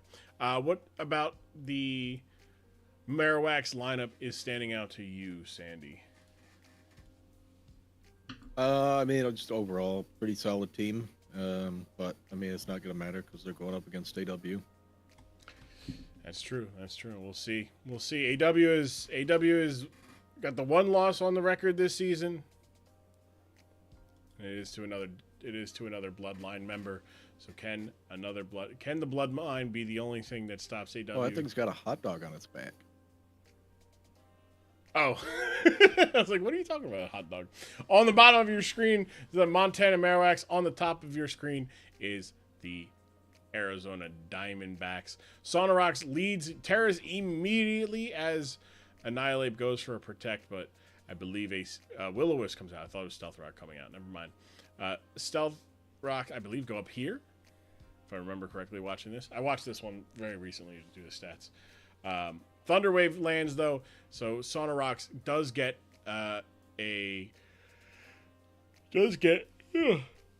paralyzed. But Temper Flare does go double because he intentionally went for Stealth Rock twice. As Mudsdale comes out, Temper Flare lands again, but triggers the... Can you dig it? triggers the stamina, and that one spike is enough to start to do some little bit of damage there. Murder and Pestle, though, going to be able to threaten out the Mudsdale. As Chi-Yu comes out, Chi-Yu has the heavy duty boots, is not afraid of the rocks, but does take a solid chunk, 21%. That's not terrible. As Suicune takes about 25 from the rock and the spike, and Ruination takes out 50% of its remaining health. Dark Pulse with the crit comes in, clears out the Suicune, as Sonorox comes out as the only option there. As Annihilate comes back out, gets hit with a Will-O-Wisp, correctly predicting that the swap will be there. As Annihilate gets the burn, and that is enough for a switch to a clean switch on the Rage Fist to Staraptor to ensure it does not take any more damage other than to the rocks. As Brave Bird comes in, big damage, taking out the Annihilate. Mamoswine coming out will also get hit with a big Brave Bird. Good lord. And there is enough health. There is enough health for the Staraptor to get off another Brave Bird that does 50% to the Mudsdale. Good lord. As Mudsdale will be able to just waste a roar there. As it is now 4-4, so real quick, the Staraptor put in a lot of real good work there to bring it back. Chi-Yu comes back out. It's going to get hit with another Matcha Gotcha, bringing the Chi-Yu down to about 50% health. As Colossal comes in to tank a Ruination for about 50% health. I believe it's Flame Body, though, not Flash Fire, so that is a little bit of a concern. But it is paralyzed, so it won't be able to land some hits there. Braviary getting set up on a comm mine in front of the Sonorox, who lands the burn. Now that burn's not going to affect the actual attack power of the Braviary, but it is going to neutralize the recovery. But one Esper Wing, and that is a +1 Braviary in speed, special attack, and special defense. The Dragon D's, the Gudra is going to be tank. Oh boy, that did so much to it. That's an Assault Vest Gudra, by the way, with max HP. That is the power of Tinted Lens at +1. Braviary is going to be able to roost off all that damage, though. And because it's burned, it cannot get hit with a frozen with an Ice Beam, but the Dragon Tail does knock out all the setup. Ice Beam almost gets the kill on the Mudsdale. Almost gets the kill. Roar comes in. Roar's in the Iron Valiant, triggering the booster energy, getting the exact pick that he wanted, forcing a bit of a early arrival for the Iron Valiant as Klefki is going to be able to come in, goes for a switcheroo, puts on the lagging tail, making Iron Valiant the slowest Pokemon in its bracket, which that bracket is going to include a Braviary who can just land an Esper Wing and be A-okay. Iron Valiant, or Dragon D's coming in, taking too much damage and getting hit with a critical hit. Corman got the Didac luck here. Bad rolls, getting big crits. Could have taken 2 hits, get a hit there, and send out the Esper, taking out the Braviary, but Braviary now able to outspeed, lands the Hurricane, and because the Iron Valiant has the lagging tail, the Iron Valiant will sit there and probably get hit with an Esper Wing here. Don't risk the miss on the Hurricane, and AW and Arizona gets the 2-0 victory over the Montana Marowak and Cornman. A fantastic capper to our night. We kicked off with some really good games. Really good stuff. He did that to a friend. Bird noises. I see why the Elite Four panicked. Smelled that Ice Beam coming there. Free. The Corrupt Customer is at it again.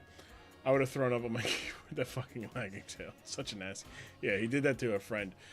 Sandy, what are your how you feeling? What are your thoughts about this match? I saw a fly somewhere. So man, after the 2 Brave Birds, I was like, AW, what did you?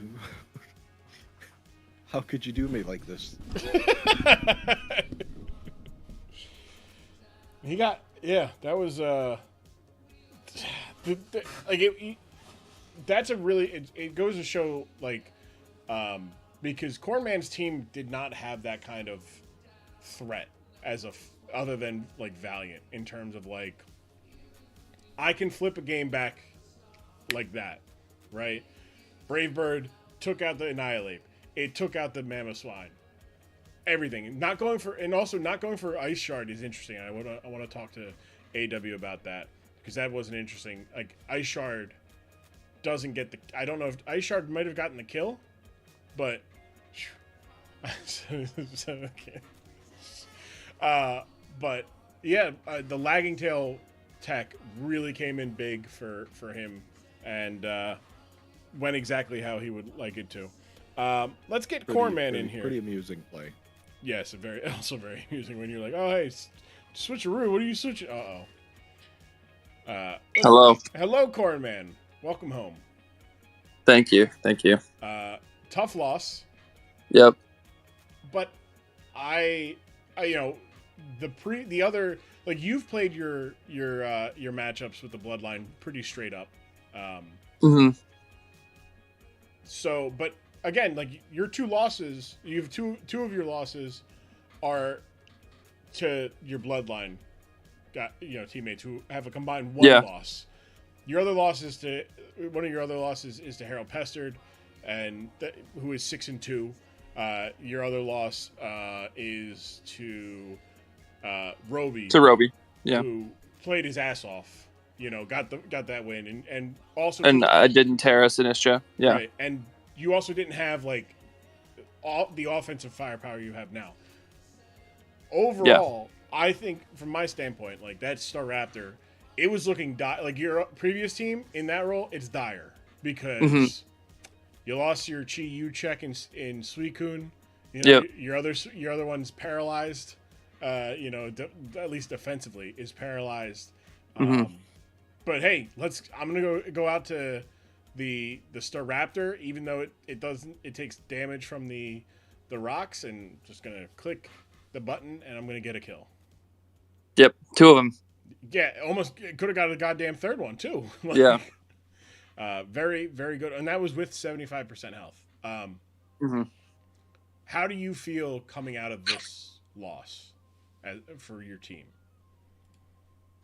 I'm feeling pretty good. Like, it's a real shame that Tinted Lens has now gotten me twice, and it's been my close personal friends doing it to me.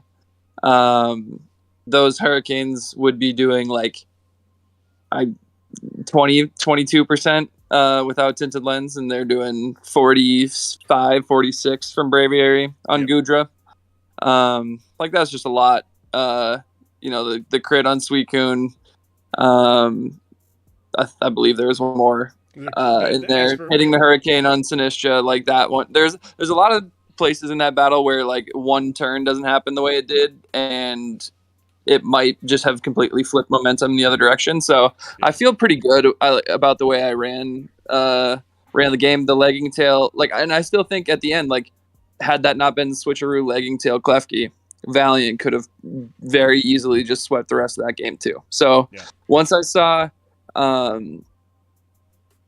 Klefki in there, I was wondering what sort of, like, if he had flash cannon or like something to like really, because I was gonna maybe Swords Dance right in front of Klefki, because if I could live a hit, then just sweep the rest of the game. And the legging tail really just put an end to all of that, because can't move faster than literally any Pokemon, because I don't have any priority on Valiant this week. So, that was unfortunate. Yeah, that is tough. Sandy, do you have any questions for Corn? I mean, wasn't that a really cool move though? Yeah, sure. It was sick. I don't love that it happened to me, but it was sick. Yeah. It was his own friend. It's a real shame that AW had to pull that out of the bag and reveal it to the rest of the league against me. That's the tough part. That is the. He's sitting on my couch 6 feet away from me, so I'm staring at him as I'm saying this. It is very interesting that he decided to do. Like, I thought that was interesting, because it's like that's something that he could save for the playoffs. But I guess in revealing it, it is now something that it's like, hey, you got to think about this. So and it's like, you can't really stop it. Like, you got to have a dark type. That's how you stop it. Right. So, it's, that's definitely a very scary strategy that I did not think was going to be employed, but we are where we are. We are where we are. So true. That is very true. There we go. Okay. Well, I need to do this. Sorry, there we go. Next week you take on the Twin City Thick Boys. You take on Osh. How are you preparing? He ran Copycat, Hisui, and Samurott this week. Yeah. To effective results. Yeah, I started preparing for Osh immediately after he called me the fodder member of the Bloodline. So I was doing calcs that night. A month ago now? It was a few weeks. Yeah. A little bit and ago. So there have been many game plans tried and tested against Osh teams already. So I'm excited for that one to run. I'm excited for you. Corn, tough loss, but you lost to the defending champ, who only one person has beat, and that's your fellow Bloodline member, Beto. So tough. It's a tough loss against a really tough opponent. And here's the thing. Yeah, great team. You're still at 4-4. You got one of the better differentials of the group of 4-4. So you get one or two. You close out this season with 2 wins, and you're in a good spot. Found you, son of a bitch. Yep. God. Sorry. There's a bug just. Yeah, that's exactly the mindset heading into the last 2 weeks here, is just to decide my own fate, win both out, and worry about the playoffs. Absolutely. General Manager Cornman of the Montana Marowaks, thank you for joining us. Yeah, thank you for having me. Okay, so AW is on the couch next to him. AW, come on in, call in, whatever. I guess we'll break this. Hello. General Manager AW of the Arizona Diamondbacks. Welcome, Sandy, as is customs. You get to ask the first question to AW. What happened with the Annihilate the Mammoth Swine? So Corn made the great read to burn the Annihilate as I switched in, and after he did that, it was kind of just fodder, and so I let that go down. And I thought when I said in Mammoth Swine, he would switch out. It was just kind of a coin flip of whether he'd stay in or not, and he got it right, and there went the Mammoth Swine. So it was a good play on his part. Wish I had that back, but Disruptor did a lot of damage. That was a cool play with Jingle Keys. Appreciate that. I hate that I had to do it to a friend. I had something far more sinister planned, but that didn't come to fruition. So I just Grum's talking, like reading the team. He was like, "This makes your Pokemon slow," and I'm like, I'm missing something here. Like, what? Why would you hold it? Oh, he's got this move that swaps items. I'm like, oh, so you just fucking pickpocket someone and stash this shit. I took his wallet and left him a brick. Basically, I was so okay. So that answers the question as to why you didn't go for the Ice Shard. I had sat on that turn. We both sat on that turn for a while, and I guessed wrong. 50-50. It happens. Yep. Do you feel like even though Pat is no longer in the league this season, do you feel his spirit is haunting everyone you face? Because you got so many, you did a lot of important crits this week. I mean, I think it's just ridiculous to bring him up in the first place. Like, why are we talking about a guy that went 0-5 this season? You know, I'm just 0-6, like minus $1 billion in his last 6. It's not great. You know, like Roy's here. Roy's done a better job with Pat's team than Pat did. Like that he has. I'm just asking. Like that's old shit. I was using it as a setup to ask about the crits you're getting. You're getting a lot of good crits. I mean, I think the Esper Wing crit didn't matter. I think 2 of them killed the Gooder with Tinted Lens. The Chia one was nice. That one was a nice crit. I think I lived a Scald, but it was nice to not take damage. But it's part of the game. They'll come back around at some point. Well, I mean, if you think about it, you were owed these like just because the very first match with Pat getting frozen. Oh yeah, listen, I've been playing with House of Money. Pat hacks the shit out of me, and he's paid the price. That's true, Raj. It is not Pat's team when Roy has already won 2 more times. Yep. Yes, that is Roy's. As far as I'm concerned, Roy drafted it and was just on a sabbatical for the first half of the season. Next week, you take on the Edina Sting, and taking on a team that is in playoff contention. Now, Pro Scream has said that he's in trouble. Do you agree with Pro Scream that he's in trouble? Yeah, I like that you said like currently in playoff contention. After next week, probably won't be. Actually, won't be at all. So, I hope you had a good little run. Business is business, you know. That it is. Well, AW, congrats on the win. You got you split your bloodline series. Sacramento swept theirs, and It was bound to happen. It was either somebody was going to split, or all three were going to split, or only one person would split. Listen, I will happily have all of my losses be in meme games. That does not bother me in the slightest. True. Also, worth saying, both you and Diabito with victories have solidified your spots in the playoffs. You've clinched your playoff berths, and I believe with a win, because Bask is at in 5th place. He can technically jump.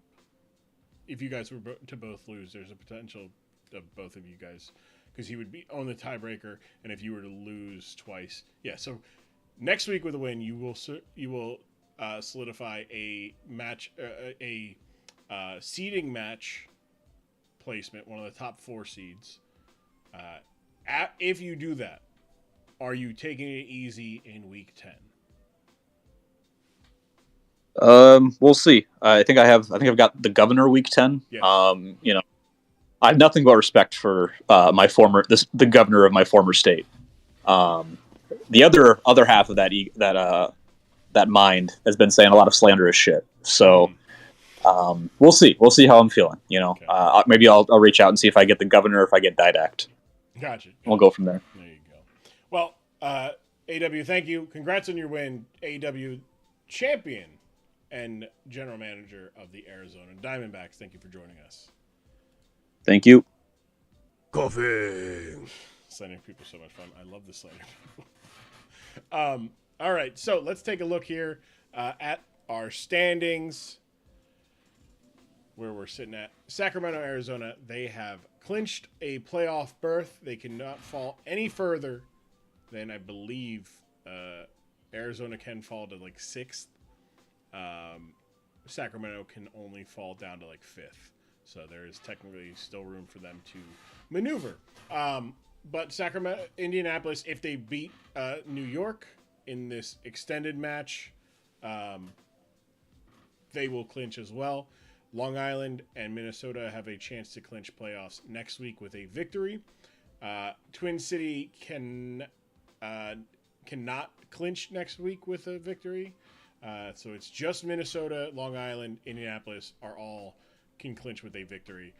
Colorado, Cambridge, and Dallas and Aussie will be eliminated if they lose, so they need to win to stay alive.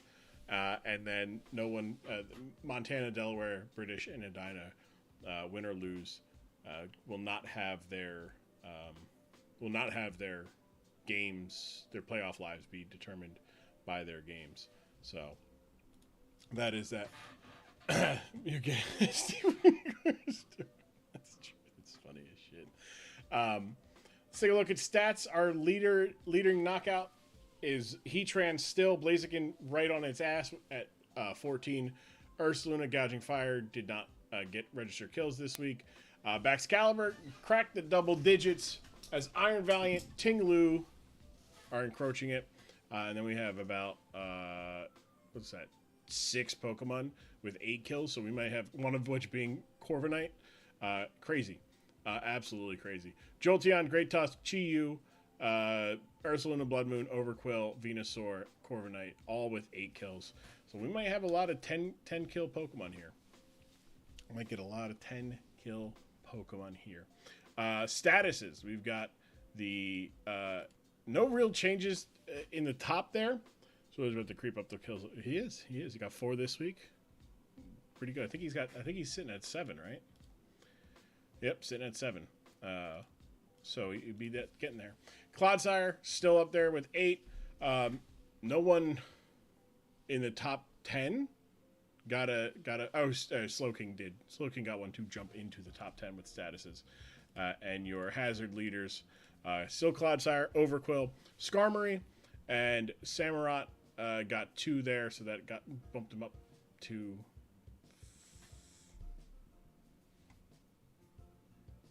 I think that's right. I'll have to check that again. And then our field assist. Actually, no field assist this week, which was wild. Just none.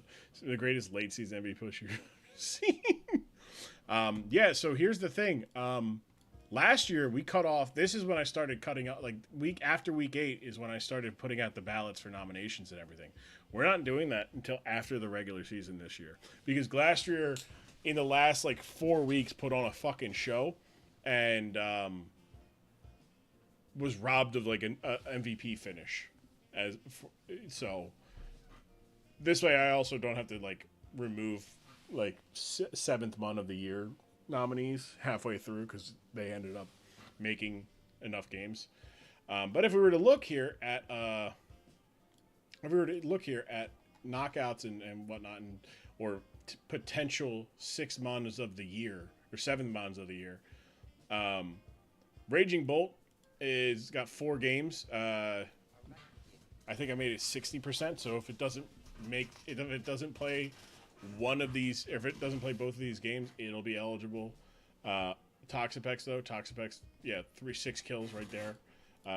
Definitely up there for 7th mon of the year. I was just scrolling and I skipped over the 3, because that's been on the team the whole time. It's also 60% of eligible games. So basically games that they've been on a roster of. So like Reg Ice is available, right? But like let's see here. Like let's see who got Among Us got picked up mid-season, right? Among Us has played 60% of its games, right? So Chiyu is only 5. Yeah, right.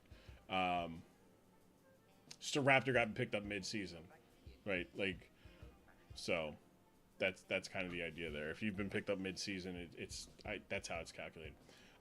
So we're doing MVP. We're doing support bond. So support bond will include like statuses, hazards, and field assist Pokemon. You know, so we're not. So it's an award for like, you know, the Hatterines, the Clodsires. Like Clodsire can absolutely still potentially, you know, a Clodsire can win the MVP, right? But like this is like, hey, like, you know, hey, this Pokemon was a good wall. I'm trying to find like an example of a Pokemon that's not getting a lot of stats, but is showing up in a big way. It's like a wall breaker. Let's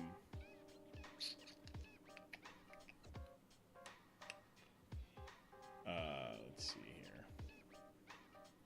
So I go.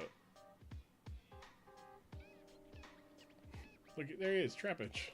There he is. Look at that guy, Sneasler. There's Sneasler. 3 games, 2 games.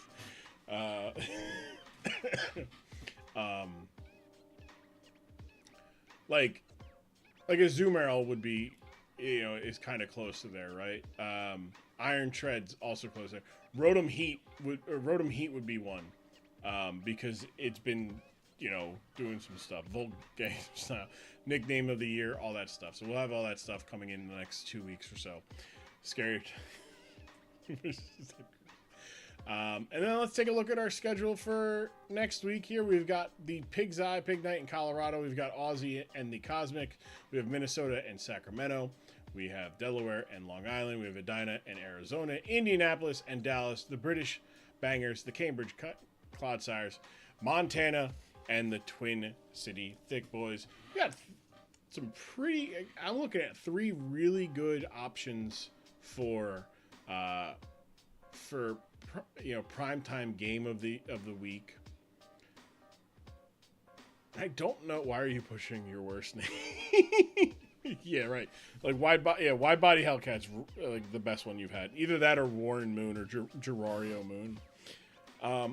Has I had Delaware be a prime time? I think that might be it. Me versus Bass once a lifetime nickname game. I don't know. I'll think about it tonight. But I am between these 2 games as our primetime games, as our premium matchup, and then Montana and Twin City as our to open things up for us this next week. And then we got a big week here. That's the final week. So again, Sacramento and Arizona with a win, or Sacramento wins, they clinch. If Sacramento loses and Long Island loses, they clinch a seeding matchup.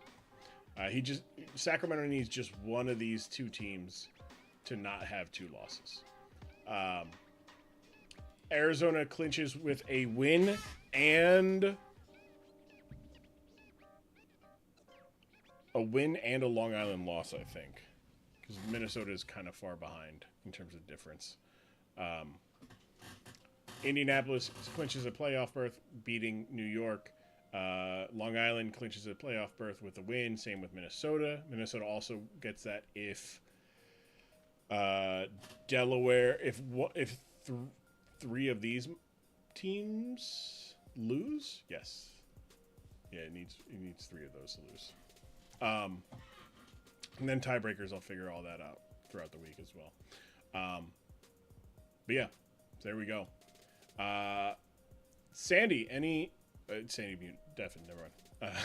So I was like, Sandy, I was going to say Sandy. You did no. Thank you all for hanging out. I appreciate it. It's getting late. I got school in the morning. Thank you all for hanging out. I appreciate it. It was a blast as always, and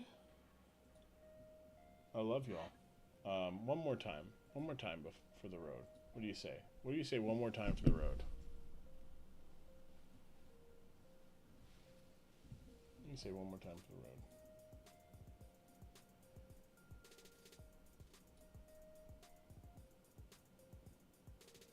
One more time. Hit that play button, baby. Look at that. Look at it. Broke his... I'm telling you, it's those McMahon jeans. Thank you all for hanging out. I love you all. We will see y'all next week for week 9, the penultimate week of the regular season, and some fun battles. I love you guys from the top, the bottom, the sides, the corners, the back, the front, the inside, the outside of my heart. I love you so much. Remember to wash your hands, wash your ass, wash your calves, and remember to do a couple things between now and next time I see you. Be good to yourselves, be nice to people around you, and do something kind for a stranger. It can be as easy as simple as holding a door open for them, giving them space at a grocery store line, or just be nice just in general. Remember, it is not enough to just be tolerant as well. You must be anti-intolerance. That's anti-racism, anti-sexism, anti-homophobia, anti-transphobia, anti-bigotry in all forms, including being anti-genocide. Remember, free Palestine, free the Congo. I love y'all, and I will see y'all next week. Until then, stay. Mwah.